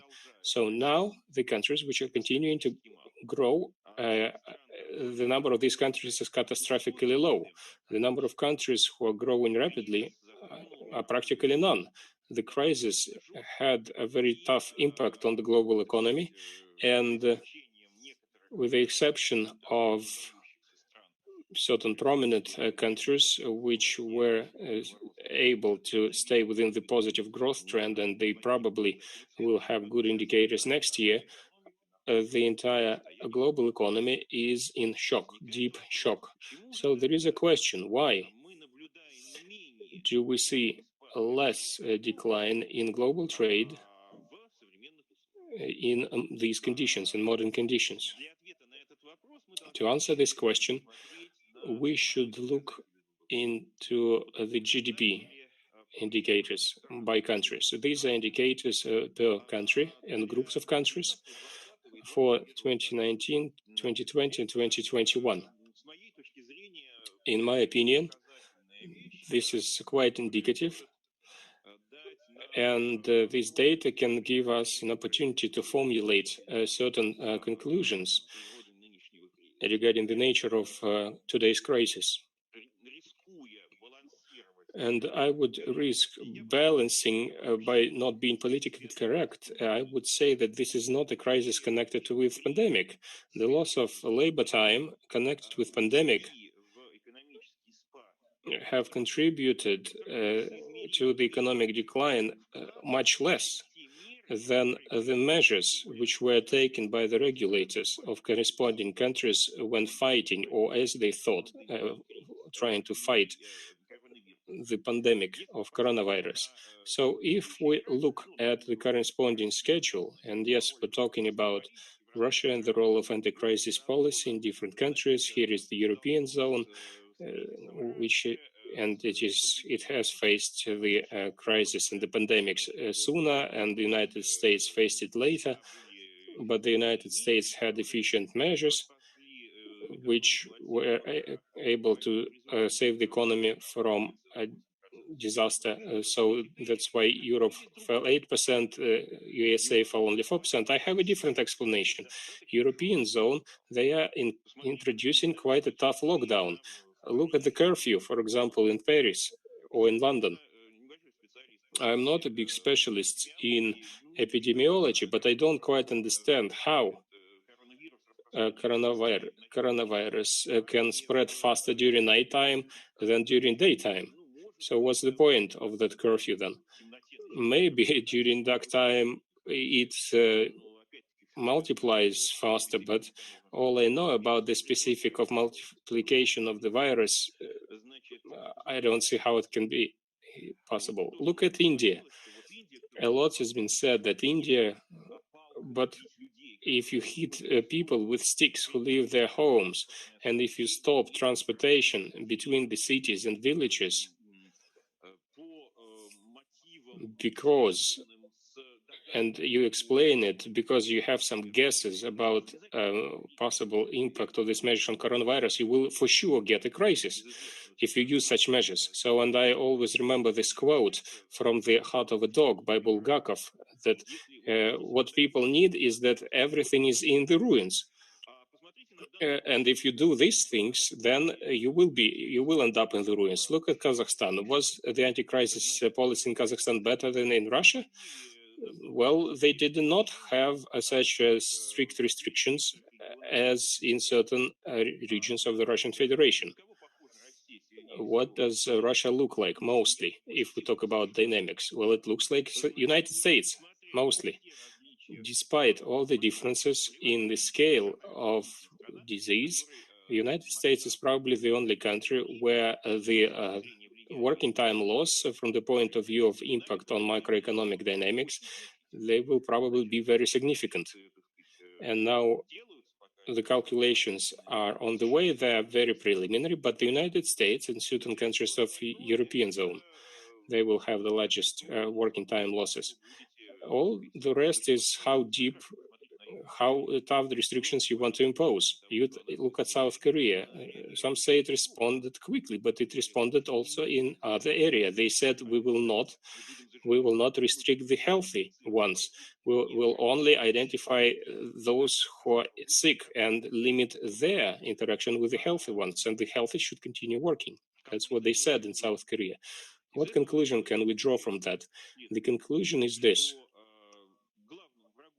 The main enemy of the global trade and the global GDP is inadequately tough measures, which are made by national regulators. Why inadequate? It's because, well, as an illustration, this is the picture I'm showing to you. They say it's India, but what do you think? In a country where there is this type of dwelling of urban citizens, do you think the measures connected with tough restrictions for social interaction at workplaces, do you think these restrictions will have any effect from the point of view of spread of coronavirus? Well, I personally really doubt it. Now, apart from the fact and apart from what we see in the sphere of spread of coronavirus, we have two quite important spheres, and the factors of which have a negative impact on global economy. Number one is unprecedented growth of restrictive measures in global trade. And soon a new review is going to be published by WTO regarding restrictions, and recent data, they date back 7 months on this graph. And if we suppose that the restrictions were introduced at the same rate as during October 19, May 2020, then during the following months until October 2020, we have every chance to have the scale of new limitations which will be comparable with the next year. And this is the real result of activity of Mr. Trump and those trade conflicts which he started with a number of key players in the global economy, and first of all with China. Now, if we look at the global coverage of the world trade by new restrictive measures. And if we look at their cumulative effect, then we will see that from 2017 to 2019, this coverage have increased 4 percentage points of the global import. Before 2017, it was about 4.7, and in 2019, it's 80. And following the results of 2020, there is every chance to be higher than 10. And this is what we're really faced with. And this is what impacts the effects of coronavirus, especially in Asia, especially in the context of expansion of China in the global markets. And another sphere, the second sphere, non-coronavirus sphere, or a sphere close to coronavirus, we need to pay attention to, is the dynamics of prices on energy sources.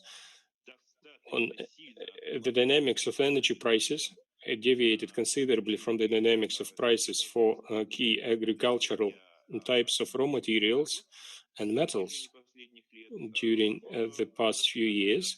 And in 2020, this deviation becomes uncomparable, unlike anything we had before. It's clear the crisis had its role, but it's not just crisis. These are novelties in politics. It is the situation around OPEC Plus, and it's undetermined outlook for global economy development, taking into account all those factors we mentioned previously. Now, hydrocarbon raw material suffered most during coronavirus crisis. And at the same time, those countries which were exporters of raw materials, hydrocarbons in particular, they were among those who suffered most because of instability of national currencies, which also contributed additional uncertainty into the outlook of restoration of trade in these countries after the problems connected with coronavirus are resolved, or at least softened. So what could be concluded from all that? What can be concluded is that on the one hand, the global trade is under high pressure. On the other hand, the good news is that it will be restoring. I have lost the sound of the speaker.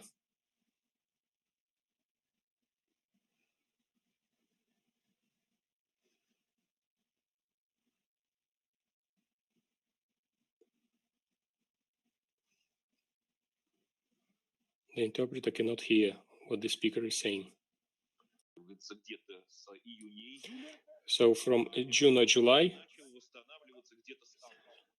and restoration started since August. So the restoration can be higher than the restoration of GDP. And if we look at the WTO forecast, then we can see that with the exception of absolutely pessimistic scenario, the recovery ratio will be rather vivid. They will not be as high as the trend by the end of 2021, but they are better than in 2019-2020. So our calculations, which we performed within our institution, in general, they correspond to these dynamics.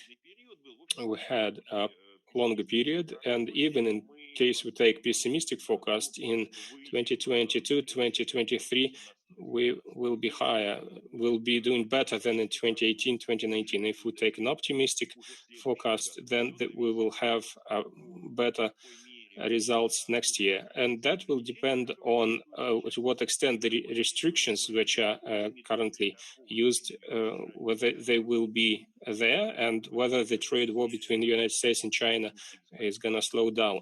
And we'll have to see what Mr. Biden will have in store for us. So how corona crisis influence export specialization? In the beginning of the discussion, speaking about the impact of corona crisis on trade, we could clearly see the emergence of at least 4 stable expectations. And many experts thought we are now going to live with these 4 expectations. Well, and I have to throw a stone into some experts saying that who know that this is how it's going to be now, and everything we knew previously is not going to work, and now these are the technologies we're going to have, and we will not have the trade flows which we had. So what is going to be missing are the added value chains. They're being destroyed. The China is leaving those. The South Korea is going to lose the ties with China, and it will collapse because it depends on China. And everything China built in Latin America is going to be gone because of the sanctions and coronavirus. And these added value chains are going to be lost, so they are going to become shorter. Well, second, China is under pressure. Let's take the initiative from it. So China feels bad. Trump is pressing it. Let's create alternative spots of localization of those plants which will leave China. And this is not just our idea. This is the idea of a great number of national governments, and first of all in the Asian region. So the third widely believed thesis, and this is our brand, global trend, global trade is gonna collapse, and the winners will be those who chose import replacement. It's good Russia chose it in 2014, 2015, we're gonna fall less than others. And the fourth thing which emerges from time to time is the periphery. Previously, we talked about central countries and countries at the periphery, countries close to markets, countries far from markets, those with high incomes, low incomes, and these factors are going to be lost, and politics will play the key role. And thanks to the politics, anti-crisis policy, these factors of periphery will no longer be the determining ones. So what conclusions can be drawn from all that, and how is all this going to transform? It turned out that the added value chains are not being destroyed. They're still there. It turned out that it's very difficult to snatch the initiative from the China, and it's very difficult to do something with periphery. Speaking about the regional structure of trade, the scope of export, and nothing radical happened in 2020. We had 2 groups of exporters of hydrocarbon materials and industrial products, and they are still there. And Sverdlovsk region is among top 10 here, and I hope it will stay there. Import replacement, that's great, of course, import substitution, but the import substitution in the context of dropping income is absurd. And this is definitely from 2013. We had a decline in 2020 as far as GDP, and what's happening with the incomes of the population, well, no, we've seen it. If we take the year 2008, then now in 2020, we will be higher than in 2008 by 5.5%. So 12 years and 5.2% only. Yes, we said about losses for decades in Latin America in the 80s. Well, here we definitely have a lost decade, and this is a catastrophe, my friends. With such internal demand, we won't be able to substitute import.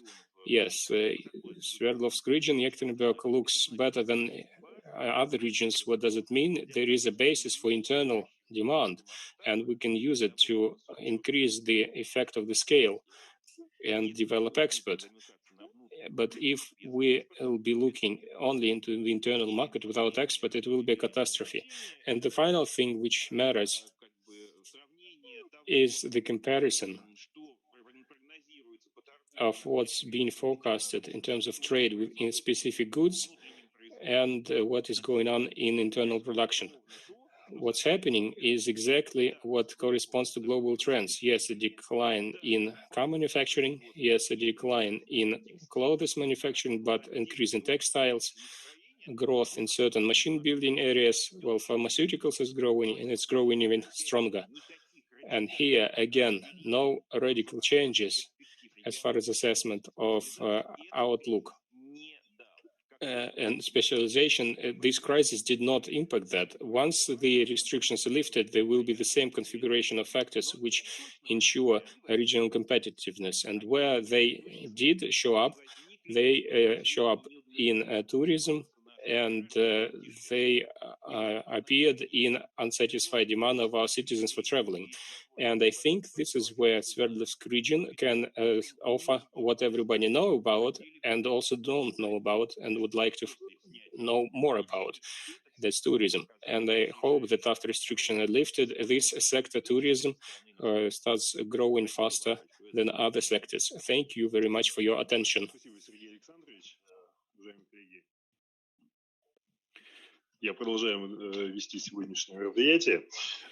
you, Sergey Alexandrovich. So, as you probably guessed, we are working without a break because we are well behind the schedule. And for the 15th year, we're fighting this and we can't do anything about it. But I want to warn you that 2 minutes before the time is running out, I'm going to warn the speaker that you have 2 minutes remaining. So now, whoever wants, you can get yourself a cup of coffee. And dear listeners, I want to warn you that on the break, we wanted to show you the wonderful 3-minute clips on the reaction on the crisis and what is expected from the next year. The tech entrepreneurs, the guys, the tech startups, creators. And so this is what, and some of them are in different countries, in the US, in Russia, in so if you, at the end of our conference, you will be able to watch it either recorded or live. And now I want to give the stage to Anna Viktorovna Morina, Head of Analytical Department of Открытие Bank. Well, hello, and I greet all the participants of today's event. This is a very interesting discussion. It's for the first time I'm on this platform, and I'm hoping that we're going to participate in the future. I'm going to start my presentation in a minute. And for this, I need to do...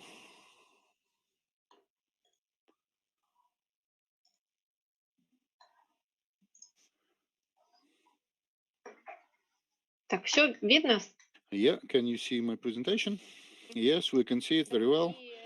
And so I just want, I'm Anna Morina, I'm head of the analytical department at the Открытие Research Bank, and we analyze the world and the Russian economy, and we also do the industry analysis, all the key industries of the Russian Federation, and global industries, if it is a part of the world system. And also in my department, there is a team of people who provide the investment recommendation, who are receiving the brokerage service. And I'm going to be summing up the discussion, this kind of the presentation. I just wanted to show you, I just quite quickly go through everything on the corona crisis. And now, again, we are considerably recording the numbers of cases is growing, and is in quite a large number of countries. It is happening now. 66% of all the people contracting the disease, and almost half of people are sick with the virus. It is in the countries of the European Union, the US, and India. The slowing down of the spread is only happening in India. I'll show you on the next slide. And in Russia, we see considerable growth. And the first and second and the third wave, if we talk about that, then I probably will join the opinion of the previous speaker. in terms of difference of reaction for the US and the European Union in their reaction to the first wave. And in our assessment, European Union worked kind of faster, and faster it gave the monetary support and quite quickly introduced lockdowns. And you can look at these blue lines, Belgium, France, Spain. They quite quickly fought off the first wave of the crisis, and they were in this not a very bad situation. And in the US, I'm going to show you, this is the gray line. You can see it grows a bit later than Europe, but it was for a long time, it was on quite high levels.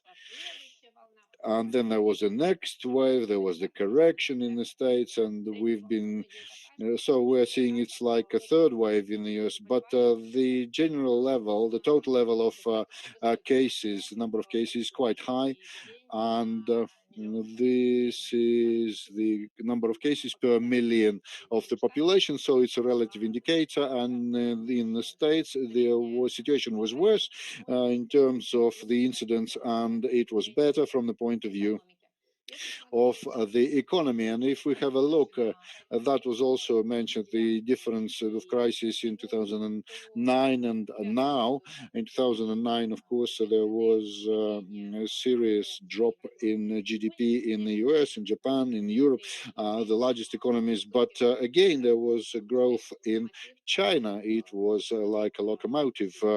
And it managed to pull the entire world economy to the next stage. And this year we are predicting, on the whole, not predicting, but expecting, actually, we could say, a more significant drop in all the countries, more significant drop amongst that will be, of course, in the European area through the lockdowns, probably. And the largest countries that we were looking at, we have China at about 2%, and for the country like China, 1%, it is quite a serious drop. But what was mentioned before here, this is the graph, how the economy recovers. This is the green line, which is China.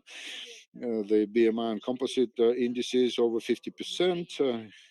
This is the participants that their attitude that the economy is recovering. So this is in the first quarter, then in unison, then it happened in the second quarter, the European area, the US and Japan. In the US, you can see who was affected minimally, and in China, you can see it's quite it quite reaches to the similar to almost the same level. And at the moment we can see that the saddest trend here is the European area is the worst. Just initially it was doing well, but then it started falling quite seriously, quite fast. And we were talking also about the labor market in the US. This is the blue graph. You can see the unemployment claims, which were scaring all the global participants in the beginning of the pandemic, and that was, of course, determined by the very mobile, very quickly mobile labor market. The companies fire people really quickly, make them redundant, but then they hire them back just as quickly. So this unemployment is reducing now. So it is not a pre-crisis level at the moment, but there is a trend. So the economy is working, the economy is not shutting down. So what would the countries that were helping the companies and population to get out of the crisis? Of course, these were loans, and in the US there was quite a large number of loans were provided in the European area. In Japan and China, it's the trends are similar. The world central banks, they were actively supporting the markets, and they were huge sums of money. They were growing the balances here, and the if we can see the quarter dynamics here in China, there was the main fall was in the first quarter, and then there was recovery. We could see the recovery happening. The first quarter of the next year is going to show us the purely statistical growth compared to the March of 2020. The European area and China country, the US and Japan, it happened to them in the quarter two. In the quarter three, there was recovery. Now in the quarter four, we can see this is unequivocal. Here, the Europe could be low a little bit, but in the next year, we are expecting the recovery, and the main breakthrough, statistically, we're hoping that it will be in June. From the point of view of the global economy, with the retail is recovering worse than others, because here it is impacted not only by real incomes, but the actual limitations, personal limitations, which people impose these self-limitations, and they want to keep some spare money, some spare deposits for some unforeseen circumstances, and the production is actually recovering. Processing is recovering really well, but it actually fell through deeper than in 2009. If we look in Japan, and it was more significant in a European area this time, Europe is suffering more. China now shows the BMI index. It is higher than the maximum in 2017, so there is active recovery is happening there. And on the whole, this can say that we can replace China that is suffering. This argument is not gonna fly, and everything is on the up and up, the production, the investments, and again, everything has its two sides, the plus and the minus. And what could be something that could be not very good, but the volume of the loans issued is on the increase, and the summary debt is 30% of GDP. It has exceeded that, and the loan burden here, the debt burden is on the increase and is over 61% now. It is exceeded that. In Russia, again, we are observing a very similar picture on the decrease and the increase. The processing industries have suffered, and they suffered because Russia has taken the limitations on the oil production, of course, and then the different other industries suffered, like the car manufacturing, because the end, what is designed for the, and of course the paid services for the consumer, where the consumers and the retail. From the point of view of currency, on the one hand, we are not tied to the prices of oil, but on the other hand, we're still depending on it. It is impacting the currency less, but it still impacts the currency. And in the quarters 1 and 2, when there was a considerable fall of oil prices, and in the initial intervention of the Ministry of Finance, there was countering efforts here, because there was this technical recalculation of the bases, and the Ministry of Finance calculates the oil price for the previous month for the interventions for the current month. So the central bank had to get involved to smooth out these movements. So the central bank, we can see now, we didn't need to use it for the to compensate these interventions, and the oil prices is stabilized. And now in quarter 4, the central bank is increasing the investment for the sales of currencies to finalize the property structure of the central bank, to get to the Aeroflot. And If non-resident, then they do not increase. So the non-residents in Russia is reducing. So the currency is the influx of currency is reduced. So this we cannot be impacted here. And the ruble now demonstrates a considerable discount to the indexing of the developing market here.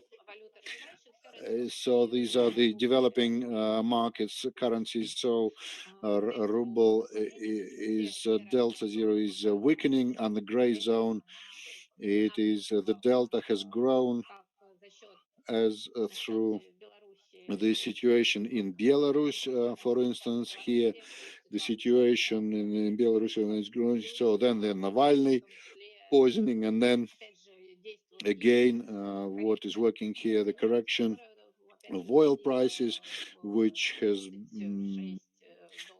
gone down to $36 per barrel, and then the concerns of sanctions from Biden, and also in principle all of these things, the risk, the addition for risks in rubles. So it came quickly, and it could be corrected quite quickly too, and then the ruble will have quite a strong potential for strengthening. Yeah, it's just 2 minutes left. So yeah, that's literally what I mean. The inflation stabilized. It's the Central Bank of Russia goal, so 4% through different components. The input of different components here, and now we're probably somewhere in disinflation factors for the next year.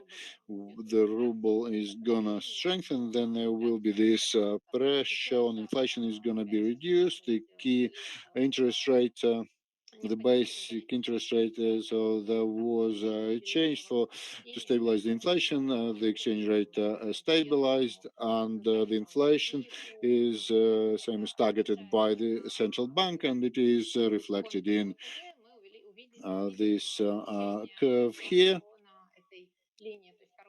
You can see the curve. The short exchange rates, the short rates are reduced, but the long-term rates are not reacting to that, because we have all the rates here close to the developing markets. This is what the investors are looking at. So this is the resuming picture here, the summing up picture. The picture here is very close to Klepich's predictions, and we're waiting for the correction and the compensating growth for the next year. Thank you very much for your attention. Thank you very much, Thank you, Anna Anna. Viktorovna. And dear colleagues, you've listened to So we've wonderful heard wonderful economists and presentations specialists from economists, lectures. and now we are moving on to the regional part. And I'm happy to give floor to Natalia Zubarevich. And it is the first time she is participating in a online conference. So Natalia Vasilievna, please, you can open the discussion regarding the subject of what's happening in the Russian regions. I'm trying to start the presentation, but something's not working. Okay, demonstration of the screen, sharing the screen. Can you see the slides? Yes. Okay, great.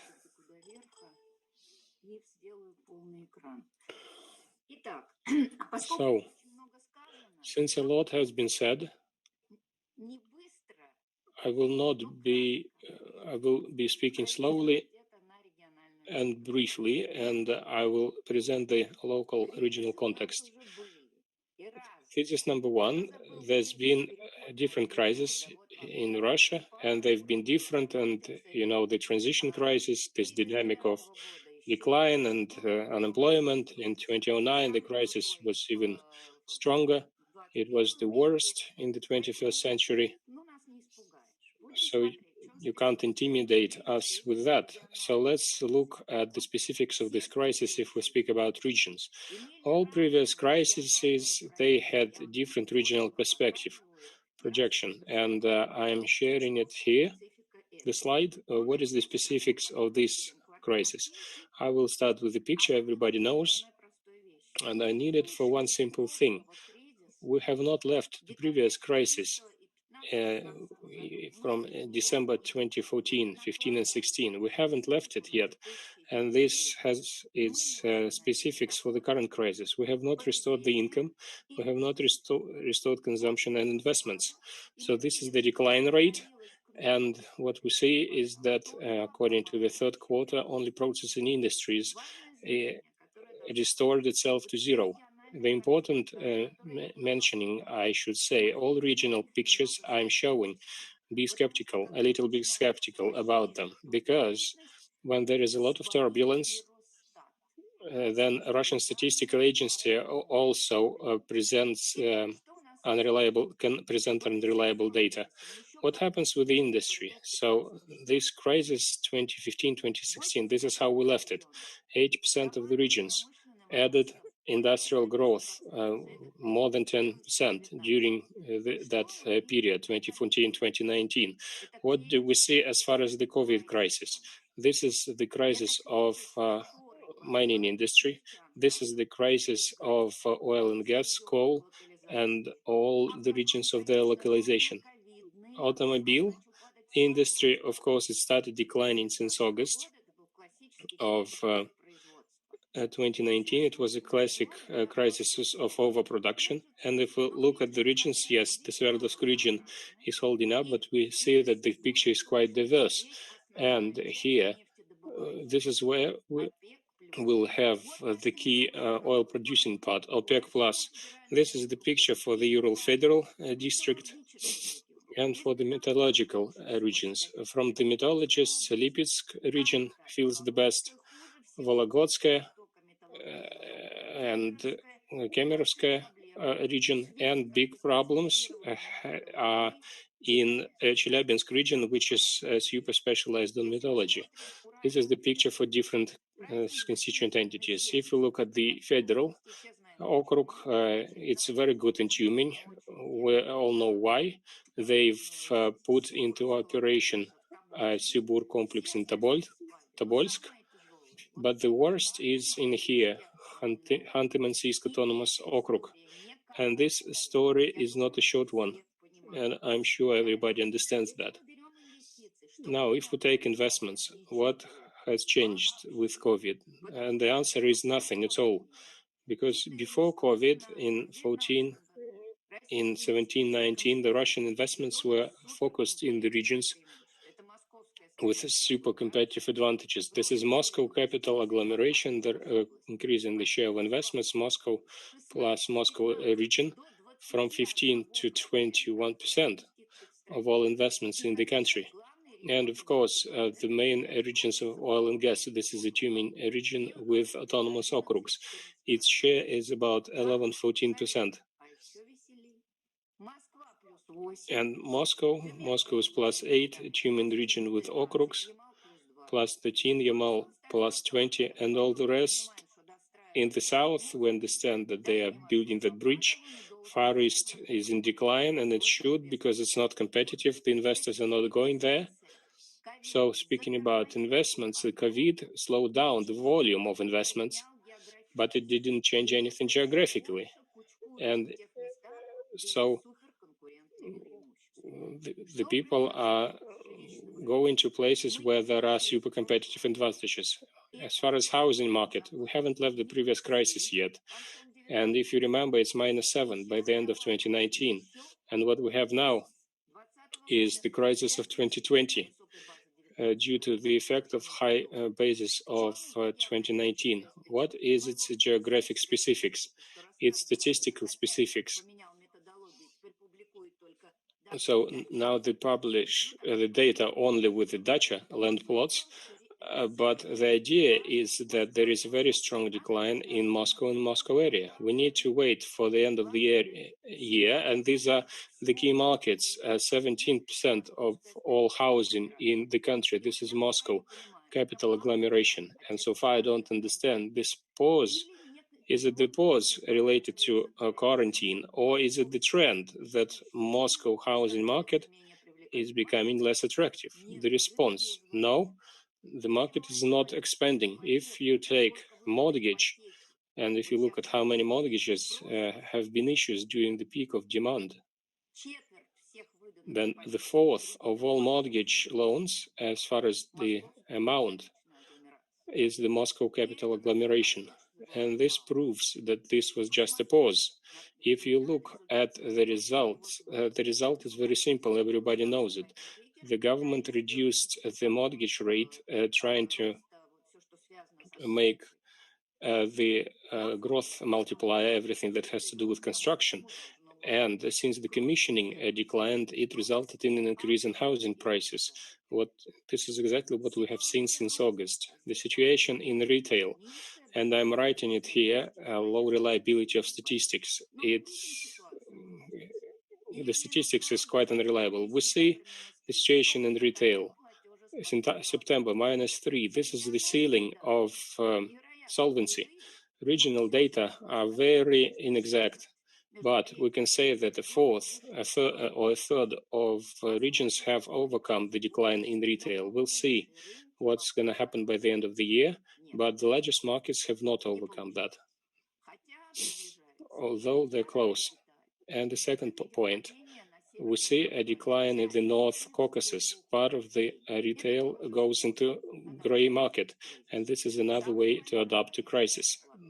The worst hit is, of course, paid services. So there are several factors. Number one, quarantine. They were opened last. Second factor is decline in demand because it's highly volatile. And factor number three, which is important to know, these are not payments for utilities. Part of the population, having found out that there will be no fines and your incomes are restricted, they stopped paying for utilities. And of course, public transport services, they contributed as well. Are we going to leave this crisis quickly? No. The regional side is quite original here, so I won't even comment it. It's a general decline, but it will hit hardest Moscow and Moscow region and St. Petersburg, that account for 28% of the entire volume of paid services in Russia. If we speak about small and medium businesses, the employment was declining before COVID here. If we look at 2017, 2020, -1 million people, 9%. It was declining practically everywhere, with the exception of some surprising places where it was probably legalized. But again, we need to verify the reliability of statistical data. But still, if we see this trend, and it was there now, then it's going to strengthen now, and it's inevitable during COVID. And the measures to support SMEs were totally inadequate. Unfortunately, no speaker mentioned that, because what was allocated to help SMEs is an outrage. Only 10% were helped, really. But postponing the payments is not help, it's prolonging the agony for many. What's on the labor market? The response, number one, is absolutely classical. How do we see it since long ago? It's an increase in incomplete employment. Business reduces costs, because people employed part-time. But this is industrial business primarily, although partially it is the market services market that's included here.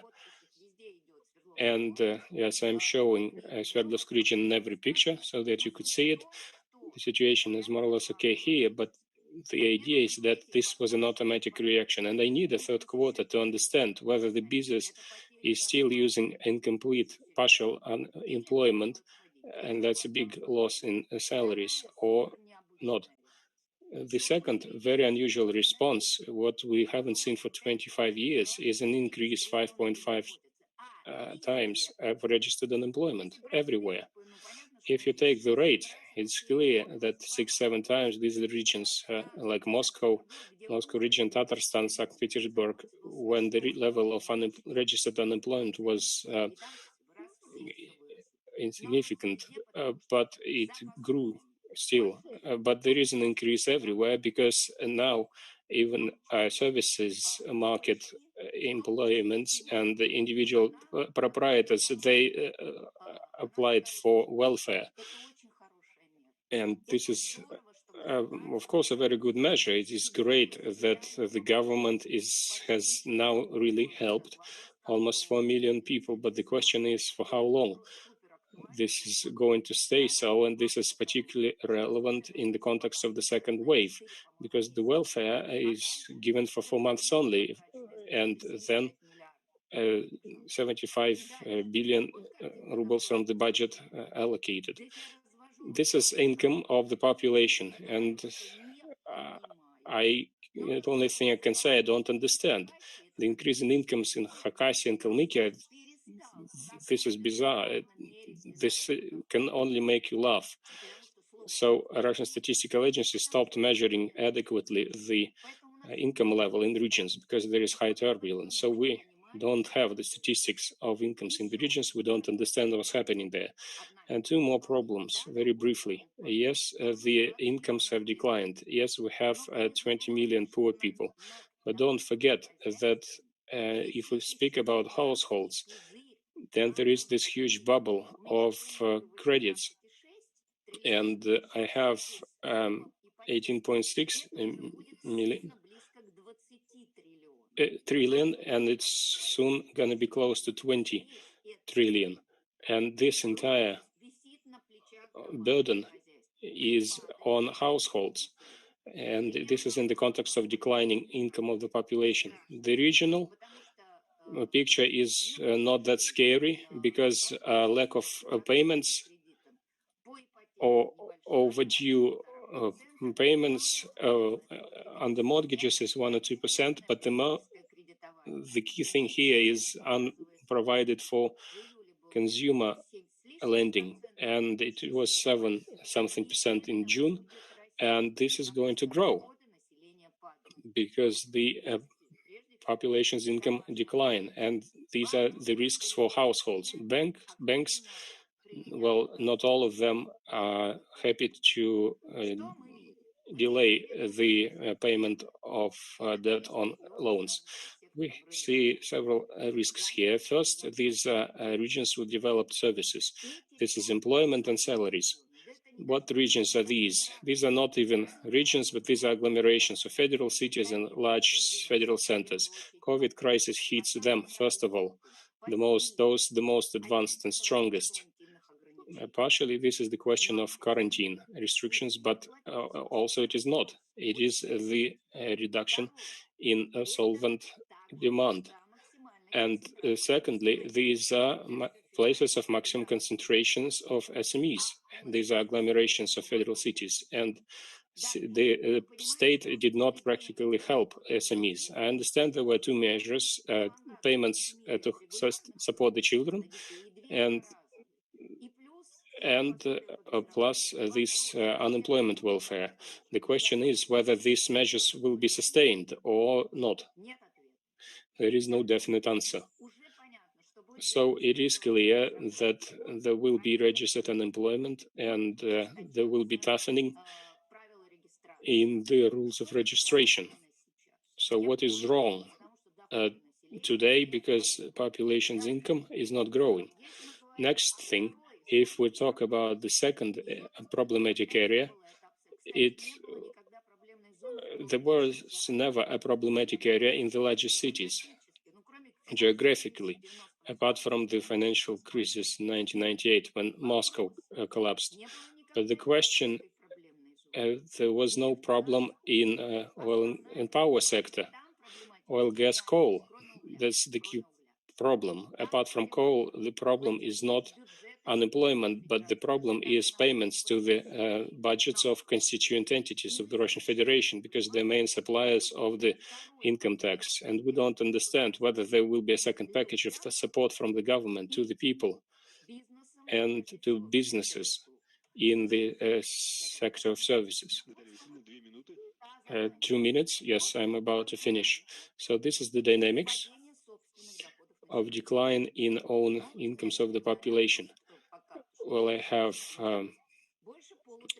January, August, it's more than trillion rubles. And the decline is where there is big business, power, energy business. In Sverdlovsk region, it's moderate. It's average for Russia. First of all, it is the decline in income tax, and it strengthened in September. It's not 18, it's minus 19. Large companies still losing profits. So this is the help. They lost $500 billion, and what they added 785. Well, I made the calculations knowing the recent figures, and by October it will be about $1 trillion. And of additional help to the constituent entities. This is wonderful, but the question is how. And now you can see how the incomes were declining, blue area. And federal budget did not compensate that decline. And in the red area is the compensated decline. And wonderful words, Republic of Dagestan and Chechnya is seen clearly, and it's not possible to understand the logic of this policy. The regions were spending hugely because first they needed to increase expenses in healthcare, and that's correct, and B, they had to fulfill the KPIs according to decrees which are still there, presidential decrees. That's why expenses grew for land improvement, for example, and this is the dynamics of income growth in regions. Green one is healthcare. That's an act of God situation. Moscow 2.5 times, other regions 2/3 national economy. But without Moscow, it's plus 10. Moscow grew 34%. It's counter-cyclic policy, I guess. Social protection, of course, is important. But why such a dynamics in utilities? Well, because they are investing in land improvement. So the question about the degree of freedom in decision-making for the constituent entities of the Russian Federation in the context of COVID is a big issue, because they have KPIs within national projects, which they must fulfill. And the result in August, there is a deficit in 35 regions, and for October, it's more than 50%. And by the end of the year, it will be 70. And the forecast is that there will be 2 trillion deficit. The overall budget of the constituent entities of the Russian Federation, 2 trillion rubles. That's the price of the question. So, and debt burden. That's my final slide.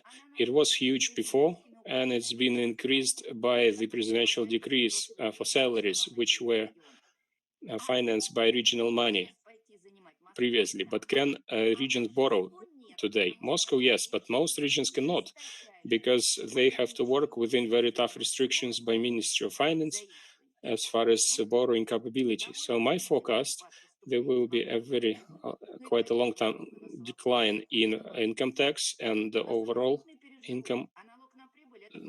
The income tax is for the most developed regions. They will have problems here. Then a total lack of transparency as far as federal help, very strange limitations on borrowings. When the incomes are declining, there are limitations on borrowings for most budget organizations, and there is a reduction in the volume of transfers. Yes, it's on the income of physical entities is +4, but the income is -19. What are you going to do with that? So I have a lot of questions. Yes, some help was rendered, but the outlook is very unclear. Thank you very much. Thank you very much, Natalia. And I know for sure that there is a lot a lot that Vladimir Klimanov has a lot to say about that, and Vyacheslav Brozovsky too. But I want to get the colleagues to speak. Yuri Simachov and Rustem Mardanov. So Yuri Simachov, are you with us? So I just want to share the presentation screen, right?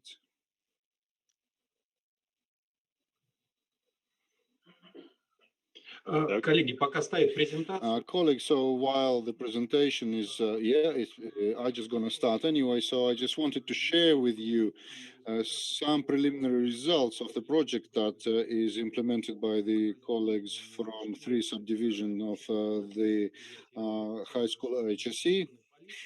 This is the reaction of company. Next slide, please. And the Institute of Center for Development, and this is the project about how the crisis impacted on companies and what lessons could be learned from the behavior of state in terms of support and post-pandemic development. How can we see that? And I'm going to be very quick. I'm so sorry. The first thing I wanted to point out is the peculiar shape of the fall in Russia compared to the V shape in other countries, and this is L shape in Russia, more like. And in any case, this first wave was not so critical for the Russian economy as it was expected, and it is to do with this set of circumstances. Of course, there are objective circumstances. The share of services is less, but the subjective things here, the model of activity of the Russian companies in the added value chains is has not been effectiveness oriented much, and so there were, when the problems arose, there was certain reserves there, so that alleviated the situation. And some companies before the crisis, they moved towards the digitization, digital transformation. They were prepared better for the limiting measures, for the limitations, but there is subjective behavioral. The crisis 2014-2015 that Zubarevich was talking about, that was a kind of immunization for many companies. They were ready, they knew what to do. The second thing was the crisis impacted on small companies, predominantly horizontally integrated sectors that have not been built into this understandable vertical of power. And these companies, they got used to surviving, and they didn't expect help from the state. And this is exactly what they did. They were looking for solution. They were looking for certain ways out. And these partnership relationships in small companies, they determined the quite a careful attitude to the human capital and to human resources. And the second thing that saved us a lot, this is the informal relationships to various restrictions imposed. And if we look, what is interesting in this crisis, that in every sector there were winners. There was not a blanket disaster, because serious structural changes in demand, changes in the requirements, the needs, and in some direction there was quite a growth. There was really panic demand there. Mobile companies, they made decisions quickly and they found it and they used it. Of course, next slide, please. And please note here, you can see that Russia somewhere is close to Italy in terms of this blanket character of the crisis, a number of companies, for example. But the Russian companies, the strongest and the most active response to going into online, there was the changes that companies happened in the nomenclature of the processing, the production. We're gonna miss that. Next slide. And the peculiarities of reactions of companies to crisis. And when we say, when we talk to companies, people, and we understand that the problems of various industries is a pre-crisis, and so he's quite right. There were tendencies, there were trends, there were problems, and the crisis has just made them more acute. And what have companies started encountering? A very serious lack in industry regulations, with administrative pressure, with rent problems, the lack of human resources. All of these things, they were brought to the fore, and this feeling and understanding of these problems has not gone. Just the crisis. When the crisis stopped, people start forgetting about this, and then speeding up at the level of companies of transformation that started before. And of course, the contactless modes of operation, the digital technologies in some sectors were used actively, but the crisis has pushed these things forward and gave these companies bonus. And this is the third. So where companies invested in their stability, they won.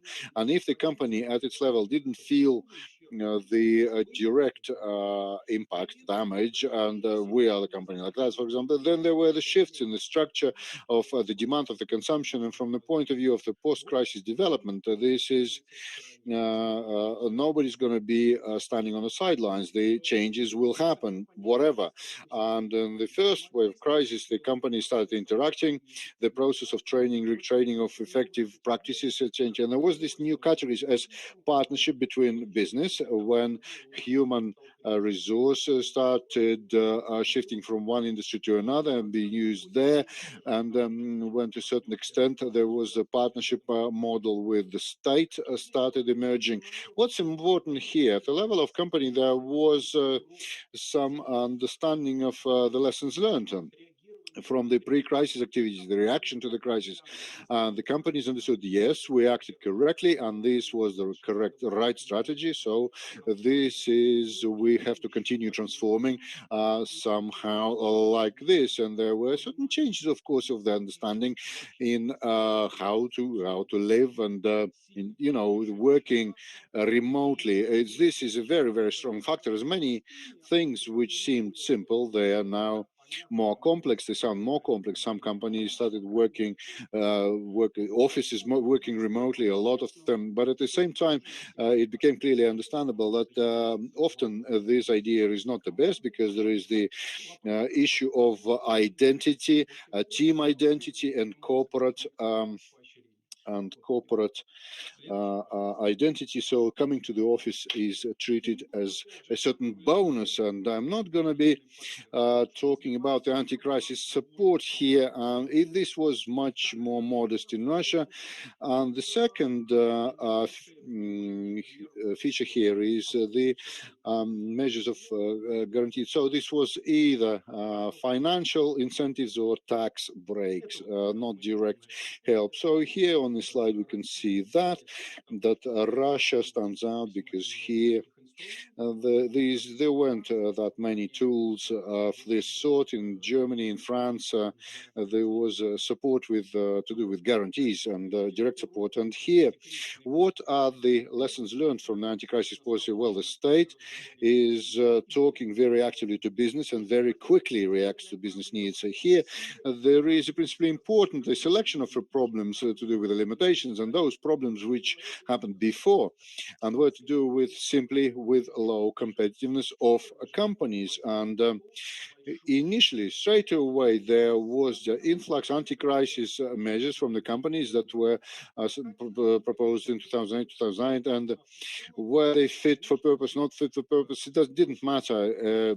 Everybody, large company, they're oriented to the fact that the state has to help, and the state offered up quite a broad toolkit, set of tools, but it was reacting to the needs and abilities of certain companies. For example, this system establishing companies, some companies were helped and some companies were not. Some companies managed to use this offered help, some didn't. And the very important point here is that regardless of the set of these measures, the policies didn't take the segmentation of the industries and the segments. vary very much, and the measures do not help everybody at the same time. And in any case, yes, I can, with Mrs. Zubarevich, I understand that the measures with small business, they were lacking, but with the second echelon of companies, the growing business, because the large business, they have the lobbying force, and the small ones are supported. It's kind of tradition, but well, and the medium-sized business is kind of left to fend for itself. And it's a very serious issue here with the federal budgets. Here, the regions were given some opportunities, but the broadest in terms of reaction, and they were using it differently. Some regions, they were copying the policies from Moscow, and sometimes even more strict, not even having infrastructure, digital infrastructure that Moscow has. Led to the limitations, and there were the conditions for the development. These were the strong regions, and then there is specialization. Strong regions, the regions that are donors, they think of how to develop, and the subsidized regions, they think they're more specialized with how to get the support from the federal center. What's of interest here is that state demonstrated here the opportunities of the support of a broad range of subjects of the federation, and this cycle was different. Why? I didn't even guess that a state would be really able to implement the measures for the small companies, because it was supporting the vertical, the largest one. The money was the head companies were getting, and then it was spread there within this chain of vertically integrated. And now it's the potential of the state has grown considerably. The budget resources is a very important factor for stabilization, but all the regulation is to prevent the theft of this money. This is toxic. This money if you're integrating it into the small companies, either you get a grant or you do something, do the real business. So it's either or, and it's toxic. And administrative barriers. Every crisis, we have to drop down administrative barriers. Everybody knows that they're very high, that they get in the way, that every crisis is dropping them further and further, and then everything is restored again. So we need to make this process stable. The motivation of controlling it, so far, there is the guillotine is not an answer is not the resolution. It's the new, and that the pendulum swung the other way. The level has to be adjusted somewhere else. And most important, the trends and challenges in post-crisis development. And now we have to kind of dwell on these trends. The pandemic is going to stop in 10 months, in 12 months, in 2 years, but it will stop. And we, nevertheless, we look at the speeding up of certain trends, certain tendencies, and I agree with the colleagues that there was a chain and there was no chain. No, the chains are supporting. Change are shifting. These chains are shifting. They're changing, and so there's some certain growth. We've got platform campaigns and new formats of sales and IT support. And will these changes develop, or will they just stop by the traditional sectors, by the state? So this is a very important. This crisis considerably strengthened the intra industry, inter-regional divergence, and there are digital gaps, there are falling behind pieces. So where there is the balance, and there's this classic trends that happen at the market concentration, consolidation, but still there is the question: should there be a competitive policy on a competition support policy or not? So there's this question. This is the blurring of industry borders. For example, when the trade industry, banking sector gets into retail, for example, how do you regulate all of it? So here's a clear crisis of industry regulation, and it's been pointed out for quite some time now with new technologies. When you have the industry regulations that is not working anymore, and here in this direction we have to move as well. The mergers and acquisition of companies with the future, when large companies, sometimes with state capital or with state participation, when they start buying growing business with good future and buying it up. And in general, we always say the new national champions, and they're either absorbed by actually existing champions, or they are broadening their activities in other jurisdictions where maybe it is easier to develop the demand. So we have to think about that, because there is no certainty in that human resources can be transferred easily from one company to another, and which could stay effective. Yeah, time is up. Time is up. Yeah, I am just finishing. The digital transformation, the classical problems, and how do you react to these transformation in companies, the crisis of corporate formats, how to protect interest of the workers, the change of employment models, the distributed companies, the new mobility, how people can work in the regions, for the company based in Moscow, for instance. So these kinds of these economics, the flexibility, all the flexibility turns into comes to the state, and why the state hasn't protected the workers, and the non-material assets, digitization. So the two last challenges: the digitization of the state. The state has the opportunity has grown in considerably.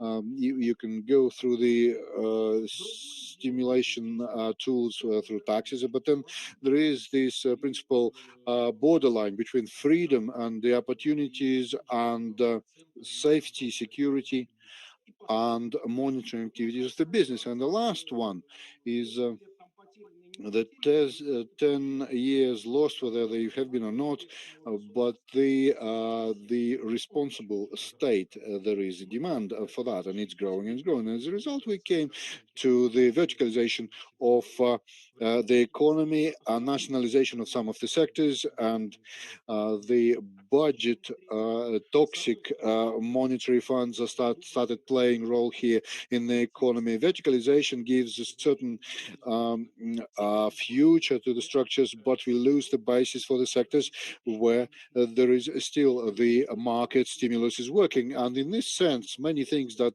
states is handling, and the tools, they cannot work actively, because there's more and more we count on budget. This is asymmetric, and the lack of drive of young companies to take it on in the crisis. Even if you take this money, then afterwards you get the additional burden. And I think that in all of these directions here, there is no ready answers. Thank you very much for your attention. Thank you. Thank you. And now I would like to give floor to Mr. Mardanov, head of the bank, Russia's bank branch in Sverdlovsk region. Thank you very much, Dmitry Evgenievich, dear colleagues, dear participants of the 15th anniversary international conference. And I congratulate you with this anniversary event. Although the situation is difficult, nevertheless, the content of the presentations is great, and I'm sure there will be some positive conclusions would be drawn. In my presentation, I will continue talking about the impact of crisis on the economy of the regions, and I will put emphasis on the Urals, the Greater Ural primarily, because this is the territory of our activity. And I will try to put emphasis on the second part of the plenary discussion, namely the tools of recovery. Primarily what needs to be done within the short term to speed up the recovery processes. To start, I would like to say that the Bank of Russia understands its role and impact on the economy, and it has tried to do as much as possible to ease the crisis. And right now, everything is necessary being done to speed up the recovery. Many of those who have spoken today mentioned that a significant positive influence was thanks to a softening of the lending policy, but not everyone said that this became possible thanks to the fact that during previous years, the Bank of Russia took considerable measures to ensure financial stability. And as you know, starting 2017, the inflation goal has been achieved by the Bank of Russia, and it has formed a certain type of behavior of economic entities.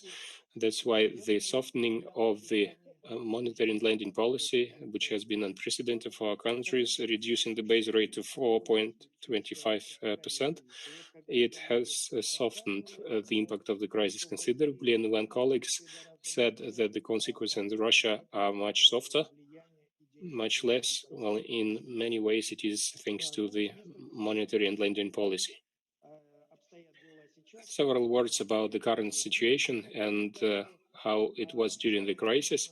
I must say that in general, the limitations which were there in the economy and in different spheres, these limitations were stricter in Russia, in the Urals. Some data, this scale of restrictive measures, the maximum, so about 23% of those employed in the economy were influenced by those restrictions, and about 14% of the turnover of the organizations that were impacted by the limitations. As of today, the information is this: the share of turnover, those influenced by the limitations, about 0.5%. As far as the number, that's about 4% of those employed who have been influenced by the limitations. How the situation is developing in the Urals, many have said that the Urals, again, if we talk about Greater Urals, it was under influence and maybe not as much by the coronavirus, but it was influenced by the OPEC Plus deal. Correspondingly, the influence on the dynamics of economic indicators caused by OPEC Plus deal were quite significant.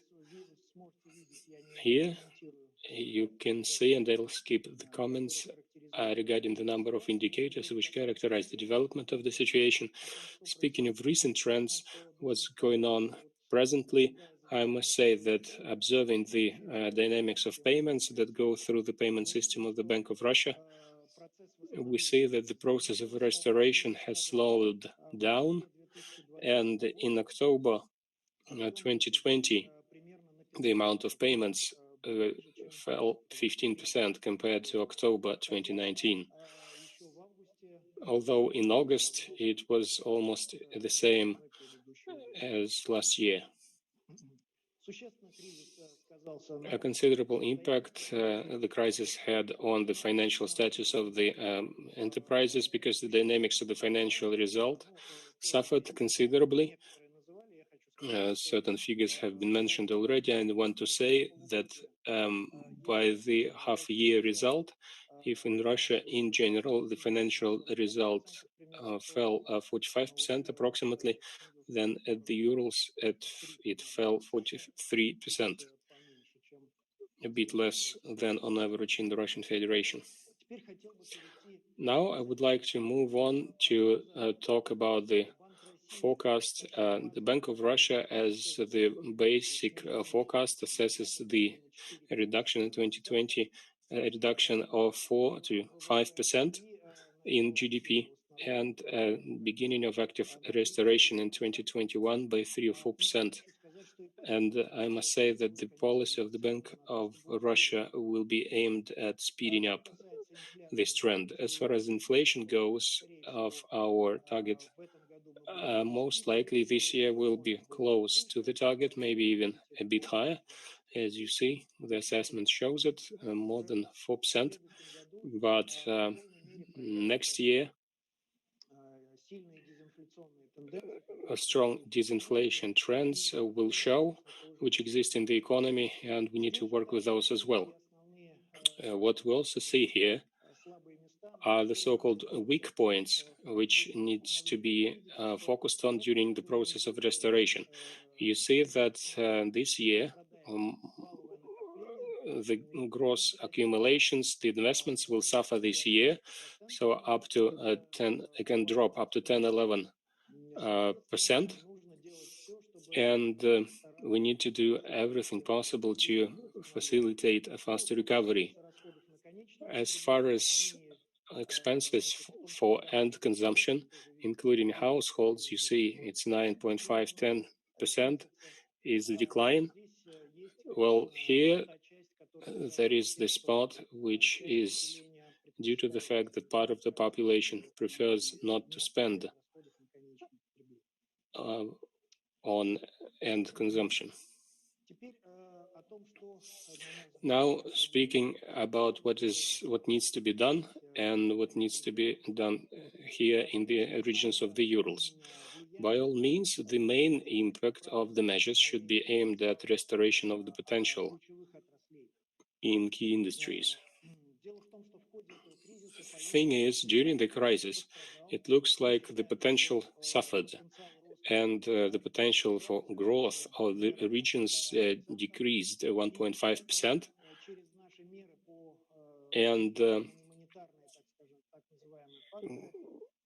the impact on non-monetary factors and assessment of non-monetary factors were trying to facilitate a faster recovery of the potential. Now, these are the measures which are taken to improve the situation in utilities and the reforms which are there to improve the efficiency of activity in the spheres related with agriculture and a number of other spheres which are important for fast recovery in the short term. Like I said, it is very important to help the investment activity.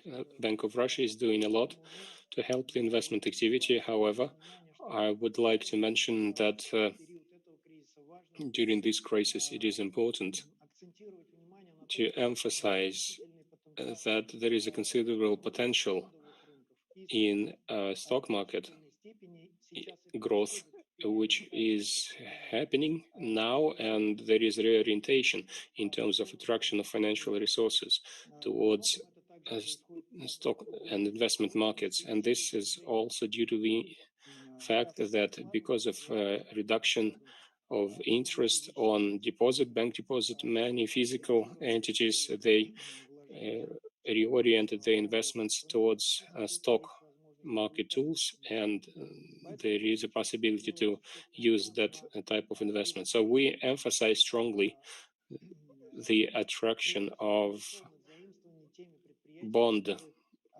loans with those companies who would like to continue their investment activity and those who have their investment projects shifted to the right. These are the example of our investment projects which we performed together with the governments of the regions of the Ural.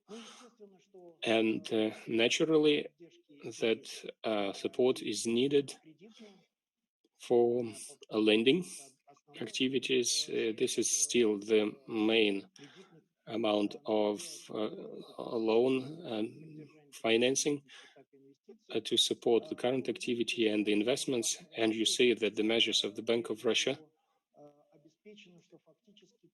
they make sure that the lending activity didn't suffer. And if during previous crises we had negative rate of lending, growth rate, then during this crisis the lending keeps on growing. And the highest rate is witnessed in priority spheres. In SMEs, the number of lendings grew 28% as per September, and overall lending to physical entities grew 10%, but in priority sphere of mortgage lending, the growth is 15%. It is important to preserve a low level of overdue debts. Of course, there are certain alarmist keynotes, we've heard those, but let me assure you that for now, the condition of that debt is absolutely manageable, and the lending organizations, they have sufficient reserves of capital in order to cover those losses.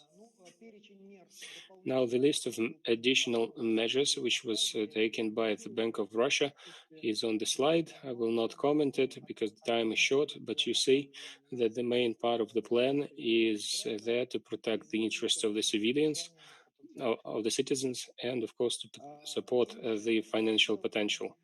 These measures, and we talk about those quite a lot, but on this slide and next slide, you can see the scope of help rendered to the population, to SMEs, and it's truly an unprecedented scope of support. And from the point of view of lending, these are lending under 2% to pay out salaries.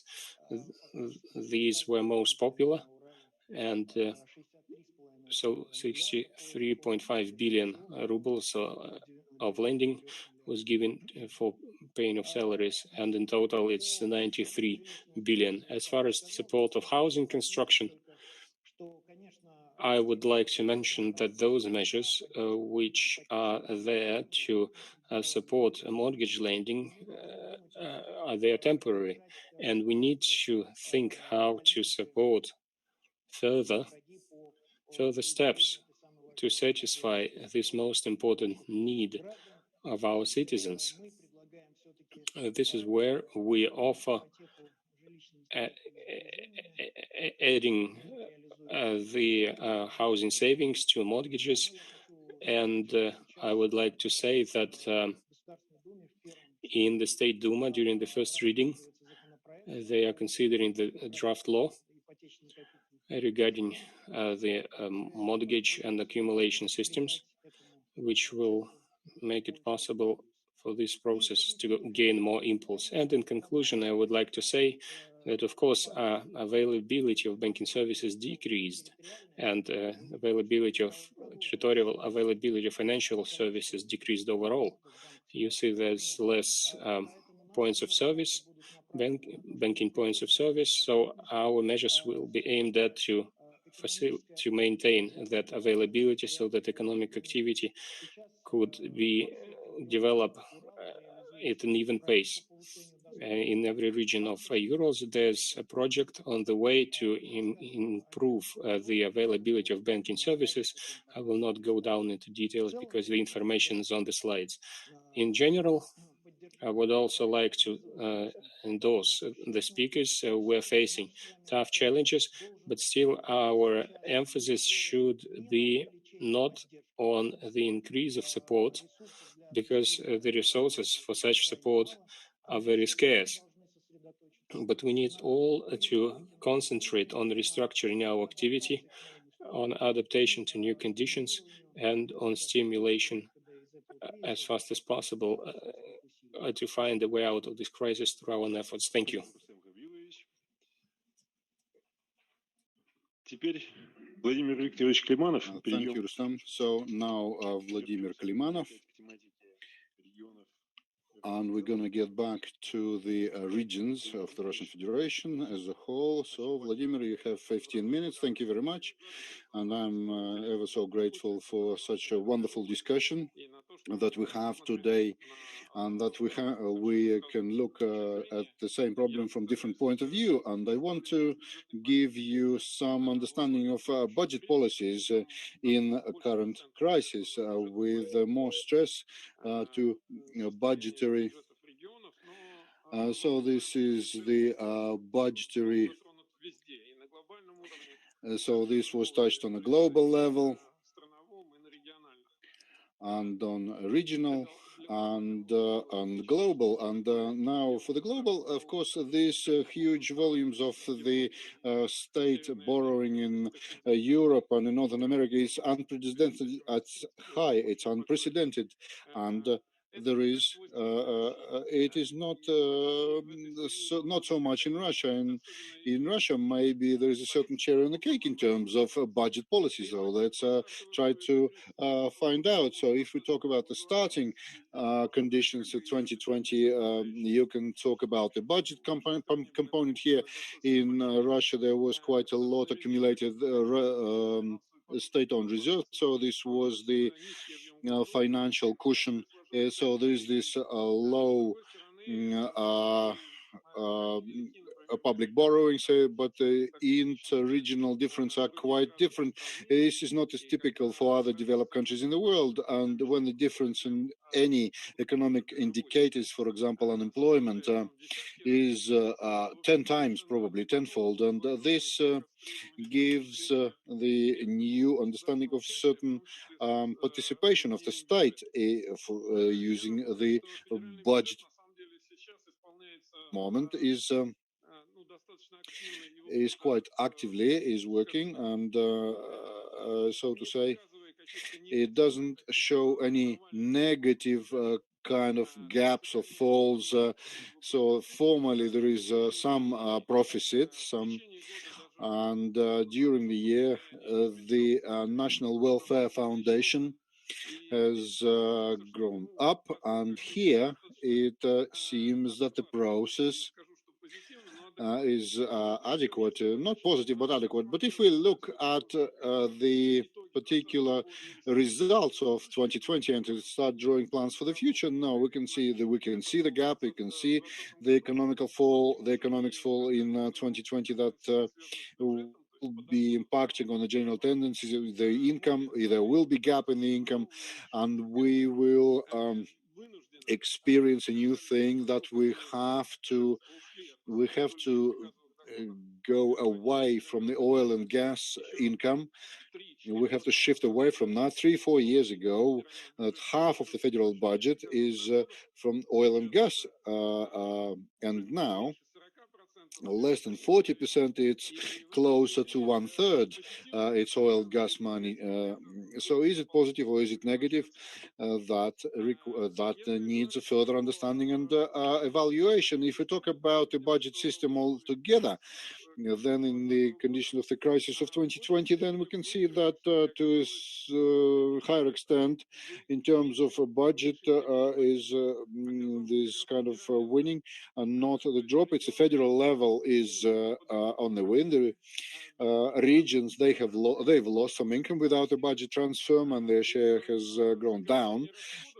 But the cut on spending that could have been expected is not as obvious. And this disproportion that always characterizes the budget system, specifically ours, and as the excessive spending covering over in the regions from the budget system, then it manifested in the need of getting the additional interbudgetary transfers to compensate this gap, to cover this gap. And this compensation through interbudgetary transfers, it was huge. And here in this table, you can see that two last columns or three last columns where you can see they tell us that the interbudgetary transfers in the current year that they were expected to be lower than the 2019 figures, but as the process is going during 2020, it forced the Federation to issue a trillion of interbudgetary transfers. And through different channels, it happened through the target transfers that I will talk about a little bit later. But this increase of interbudgetary transfer, I don't know what year can it happen again, and if we need certain similar shocks to the system in the future, that so that the the absolute of interbudgetary transfer changes, the absolute value changes of the federation and the incomes of the regional budgets, and some some relative parameters. And here again, you can see the summary results, quarter 1, 2, and 3, different types of interbudgetary transfer that were going from the federation to the regions. And the top part shows that their volume has increased by 60% compared to the similar period of the last year. And the top growth that is in green here, that is subsidies. So the target transfers aimed at funding the expenses of the regions, obligations of the regions.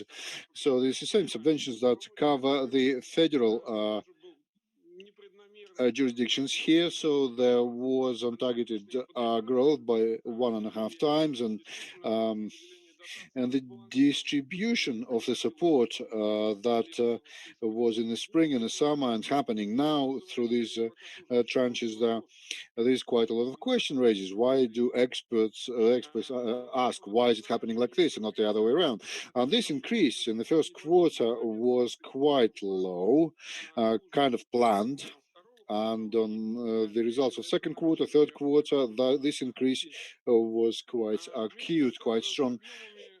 And together with the growth of transfers, the other indicator has increased. The state borrowing, the governmental debt. This curve shows the dynamic of the governmental borrowing from 2011, and then you can see in 2020 that there was a peak period that was in the previous crisis that happened the mid 2010s. So when there was the need of obligations, the May obligation 2020, there were a decrease of the presidents and the regions. They encountered this situation of crisis 2015, 2016, and in 3.5 years, the governmental borrowing has doubled of the regions, but the volume of the state borrowing has decreased, and to 2020 decrease, and this trend was broken by the crisis again. And the months of 2020 that we have watched, it has grown in the structure of governmental borrowing. It is a replacement of commercial loans by the budgetary loans. So it's the half of the state. So 1 trillion rubles is the borrowing. So 13 trillions summarily of the consolidated budgets of the regions. And you can agree that looks very, very strange for any budget system when 80 subjects of the federation, they owe the federation itself huge amounts of money. And the Ministry of Finance, there was the interview of the deputy minister, and we cannot predict what should be the structure, what kind of debt should be from the government and the subject of federation. They cannot do that, and that is the Ministry of Finance says that. So when you cannot predict that kind of thing, it's very difficult to establish a long-term budget policies.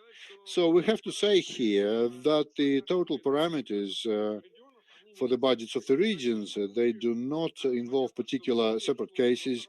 Everywhere in the second quarter and the third quarter, there was the profit tax has dropped, and the profit tax, corporate tax, in 15 regions had dropped very seriously, and there was down by 50%. There was the figure, but in 90 regions it was on the increase. So the situation is different everywhere, and there is even more different on the income tax, and it's more positive here. It demonstrates that in 14 regions there was an actual increase on income tax collections, which is a unique situation. The crisis involves everybody, but it involves everyone in different ways in terms of the income of regional tax revenue. And if we talk the points, the sources of this fall. On this slide, I just wanted to point out these fall down points here. If we take into account the situation, the indicators reflected here on the summary total here. So this is indicator of growth or the fall, and this is the income of budgets of the region. It was falling in May and June, but starting from July, it was on the increase, and it is to do with also the huge financial help and also the payments of the income tax, which has dropped in spring and summer. And then after that, there was a trend of galloping drop of tax and non-tax revenues that is to do with the change of the trajectory.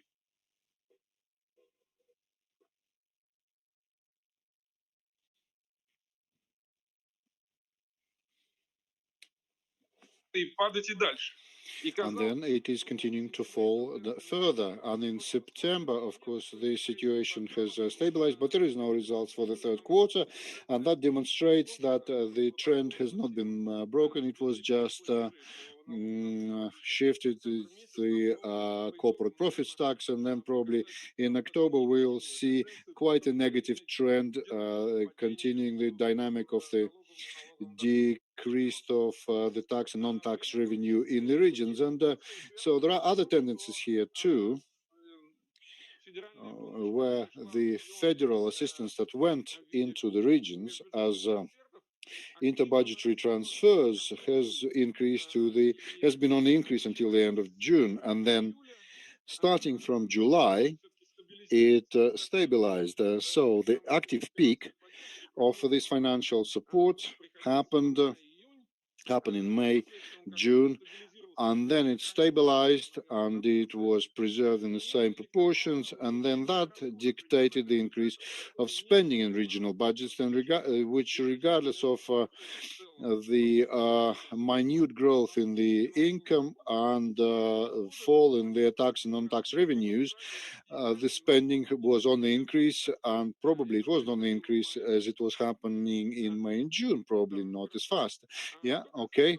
And if about the prognosis here, we in a 3-year future, what we're expecting here, the project of the federal budget and regional budgets, that interbudgetary transfers into the regions will be reduced compared to previous years, but higher than all the years before 2019. Everybody is expecting the positive tendencies in terms of income and some stabilization in spending of the regions, and it's got to reduce the total deficit. But we have to here pay attention to the fact that budgetary policy interaction between the center and the regions now, what is planning is the targeted transfers much more are planned than it was used before, when it was used in 2020. So the federation is gonna really manage to much more tough hands-on management in the regions of the regional budgets, increase the number of the targeted transfers. If we look at the structure of spending, we understand that at the federal level there is a certain reserve was found where you can actively cut down the spending, and of course the power that Kudrin was talking about, the spending is going to be decreased, and there would be increase on not the growth, but increase of spending on healthcare and some other spheres. But this will be to do with the need of national projects implementation and funding them. That is quite large sums of money are built into that. And I want to draw attention to the fact that now the government is building this unified list where there is the the appendix that dictate the regional decomposition of all the national targets that have been set, that regions now in their budgetary policies, they'll have to implement federal policy rather than implement their own policy at the regional level. So these are the thoughts about the budget policy. So thank you very much. Thank you very much, Vladimir Viktorovich.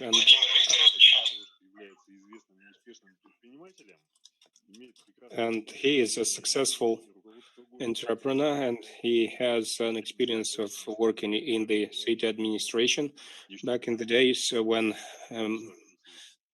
city administration had a certain degree of autonomy. And dear colleagues, I don't have any slides. I will try and make it quicker than 15 minutes. Now, I would like to say that our holding company is producing construction and finishing materials, and we're also in housing construction. I would like to say how we are going through the crisis. In summer, we had a lot of orders, probably more than we could handle. We were the beneficiaries of the pandemic, but then the Russian Federation opened Turkey. So all the money, including our money, went sunbathing. And we had a lot of orders for low-cost products. And this is where we saw how the market started clearing up. We companies left the market because if it's a small company, it's difficult for it to produce cheap products. Speaking about small businesses, our clients, and who were supported, and those who took loans, and one could see it on the slides, and those who were not supported, they fired their personnel, and they went into the gray sector of economy without showing their real incomes. Speaking about today's situation in the companies, and today we say about 12-15% of those who are ill, and we see a very strong wave, which is, we prayed for it not to happen in summer because this is where a high season. So now we're going through it more or less painlessly, but this is a real fact because there are a lot of people on the sick leaves. Speaking about construction, the mortgage has played its role. We haven't seen such high sales in summer, and in summer we had sales at the level of December last year. Speaking about, well, the banks are ready to lend money to our group, more than we need, so we don't have problems in attracting money. And of course, we're horrified to think, and many say that the mortgage will be the ultimate support from the government.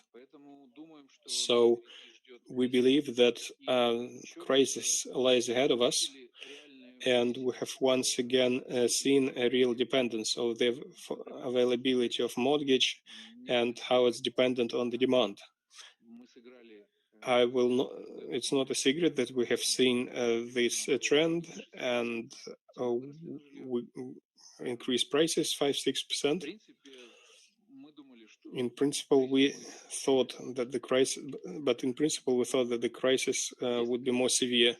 Speaking about the trends on the DIY market, we see a decrease in consumer ability. In this autumn, it is not worse than in 2019, but we see that the matrix is changing. So the products from the average pricing group are being replaced by the products from the lower pricing group. That's why in terms of units it's the same, but in terms of money it's less. What trends do we see in terms of retail? We're copying it from food retail, and we see that the most powerful giants like Peterочка or Магнит, they cut down on their development budgets. And I've heard that X5 is launching a discounter project. like Svetofor or low pricing outlets, and we see this trend in Tverdovsk region and the Urals in general. The number of these shops is growing. And as the member of parliament of the legislative council said, how our budget feels, but we do see that the incomes are declining, more than about 10%. The federation is helping, and because of our future objective of university aid, well, we have this gap. The incomes are declining, but we're planning more spendings. Me as a constructor, I think all the participants of this process that they are that optimistic, and I hope that the construction industry will continue developing, and we are giving the largest synergy in this process. So for now, there's been no significant support from the federal budget, but we expect to and hope to get it. So I think that the growth driver for the Sverdlovsk region will be the university aid. And for next year, we allocate 21 billion of expenses we need to build, because of 2023, we plan to receive guests, we need to start building now. So speaking of our budget, the budget, of course, suffers. Ministry of Finance is looking for lending. We use that lending, and I hope we will not be torn to pieces. Thank you.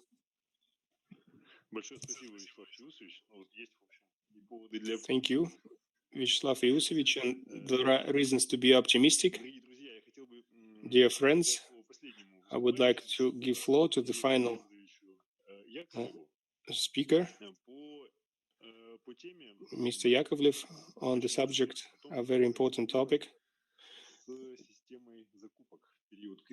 regarding what happened with the purchasing system. And we know this is the trend. So, Andrei, the stage is yours. Good day, colleagues. Can I have the presentation on? And I just want to make a remark straight away that in this case, we are saying that the system of the support altogether, and there will be a component there involving the crisis, but the work that I will be talking about, this is the broader settings, and so where are the slides? Yeah. Well, our institute does the public procurement. It has been doing it from 2010, 2011, 10, and the public procurement and its role is quite a segment, large segment of the demand for many companies. And in the crisis, it's normally the segment grows up because the private demand is shrinks, and the regulating of procurement in Russia, there was the focus of fighting the corruption in different senses and providing transparency. And these are the aims for the system of regulation. And of course, from the late 2000s, early 2010s, and the direct participants of the market, and unfortunately, their opinion has not always been received by the regulator. And there was done for the suppliers and vendors the questionnaire. We on the record here what they think about the procurement system. And in 2020, we repeated this questionnaire, this survey, compare it with the data from 2017. So this research was on when the coronavirus started, and in this context, we couldn't to include our questionnaire with the crisis because through this. But in the autumn, there was the second wave of this, and we can show you some slides characterizing these additional results. And there was the change of regulation for the procurement. There is another story here. If there is enough time, I'll probably mention it, a separate project here on the analysis of the participation of the vendors, Moscow and St. Petersburg vendors in regional purchases. And if we talk about two issues in 2018, 2020, they were built on the information, the contact data of the site Zakupki.gov.ru website. So this was vendors and consumers with experience of work. So there's at least 5 contracts in most recent 2 years, and no less than 10 contracts for in 2 years for the purchases. This mail out was more than 100,000 addresses and 200,000 and 100,000 for suppliers and producers. So it was 792 questionnaires was received and 600 complete questionnaires from producers. And the objectively, that was, it's not only our data, but real data that reflects the real situation. There is a certain shift from producers to Moscow and regional capitals, and the consumers from so the suppliers, the small companies, and the consumers are quite large companies on average. And if we take all this data, this is the data that form the perception of the supplier and the consumer. The system of procurement, the state governmental procurement here, the understanding that how it impacts on the understanding of this. And both questions were asked. And you can see here the logic of the expected. There are 2 main parameters which are pointed out by suppliers and the consumers. This is the quality goods and fulfilling the contract on time. And what is interesting here, that not only for the suppliers, not only for vendors, but also for consumers, the criteria that traditional, the regulated base, for example, high competition and the reduction of the price, they were not the most important factor. And if we look at the targets that should be regulated, the understanding of the suppliers and consumers, there you can see the priorities here. You can see the effective procurement for a particular consumer and fighting the corruption. So it's got to be balanced. And then on the procurers, there's efficiency and fighting the corruption in the second place. And for the suppliers, that is also comparable parameters here. This is fighting the corruption is more important, it seems to be.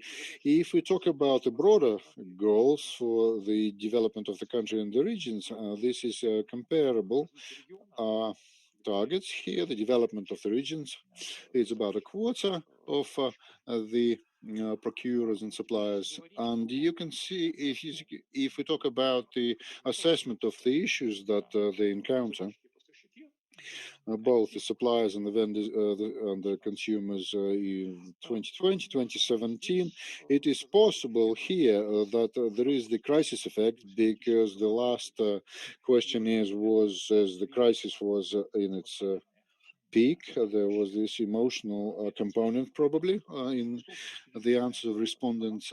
It is a subjective information, of course, and some personal aspects may impact the results. But nevertheless, even if with the correction to all this, there is a serious reduction to these parameters as supplying low quality goods, which was surprising. And it was not only the procurers, but also the suppliers, but formally that they kind of, this is the issue with themselves. And of course, the suppliers, they were more often, we're talking about the late payments and the late processing of documentation for state procurement. And from the consumers, the procurers, there were claims more frequent claims on the conspiracy between the suppliers, and both sides were talking about the informal relationships between the procurers and suppliers. And unfortunately for us, this is an indicator that the situation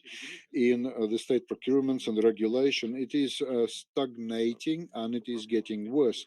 The problems are roughly the same as 3 years ago. There is no movement towards their resolution. So this is one of the channels of these reactions. We've been recording it 3 years ago, and encountering these problems of low quality of fulfillment of the contracts, or the missing the deadlines, and the procurers on both sides, they know which supplier they want to pick.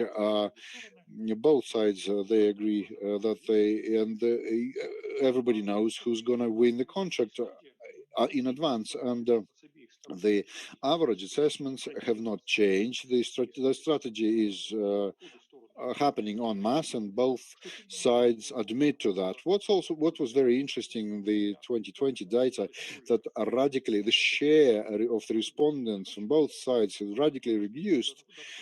That were perceiving this 18%, they just refused participating because they just didn't. This is not a legal practice, and now it was only just 2% of people, only 1.5% in supplies. So this is just a usual occurrence at the moment that people are not ashamed to talk about.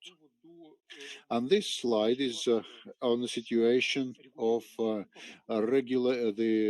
procurement regulations in crisis, taking into account the decree of Ministry of Finance in March, with the reduction of restrictions in selection of suppliers here. It is less strict, so there could be simplification of procurement procedures, and the state authorities monitoring might be reduced here. At the same time, we expected that the entire situation to do with the crisis might lead to the situation when the procurement will be more effective. So they will not be talking about the formalities, that but our expectations have not actually been confirmed, as results in October show. And you can see here the majority of procurers and suppliers, they were saying that there are delays of fulfillment of the contracts. The time frame gets shifted, but the procurement is a very important factor in supporting the demand in the economy. So for us, it was quite strange, and from both sides, there were complaints about a half, and not clarity of the regulation. In the pandemic, for example, these addendums that have been enacted in a crisis situation, and of course the procurers, they complained about the growth of prices in conditions of crisis. I don't know. We're going to be talking about the companies based in capitals. I don't know. Sure, I should be stopping at this. You can probably continue this subject at the round table tomorrow. So colleagues may be outside. So thank you very much, Andrei. And dear friends, now we're drawing this meeting to the close, and I'm so sorry that we are so out of schedule. I couldn't stop the speakers. There was quite a lot of data, quite a lot of information. It was very useful. All the presentations will be available on on the website of the conference. Today's translation, today's broadcast is available on the YouTube and in EventRock's app. And a very short summary. I'm so sorry, there were questions. So there were to Natalia Zubarevich, to colleagues, and there is no time, unfortunately, for Q&A session. So as a short summary, I just wanted to maybe to summarize key points that were made here. I think it was very important. the number of points made that we have to put. This is that the opportunities for quicker, for faster growth that was prognosticated, predicted by the Institute of Development and International. So they do exist. Which ones exactly are there, but also very important the points of view of the companies, what was happening and how the agents of economy are behaving now. So 18 months. The Bashkir soda company, that is quite a realistic prognosis, I think. And I think what was very important, what was not discussed today, but it was mentioned, the assessment of effectiveness of the measures taken in the spring. And the effectiveness of these measures has not been analyzed properly, and it is quite bad, because the measures undertaken now, they are, unfortunately, the errors have not been taken into account, they have not been analyzed, and it may have bad consequences. And then I'm not going to list it. I just noted a lot, but you're going to read this in the expert journal and on the internet. So thank you very much for your patience. Those colleagues who managed to come here and regardless of all the risks, come here offline. We adhere to all the safety measures. Thank you very much. To all of you who were with us online, thank you very much. And we'll see you again tomorrow and day after. There will be a lot of interesting things. Do get online, do listen to us, come. Thank you. Goodbye.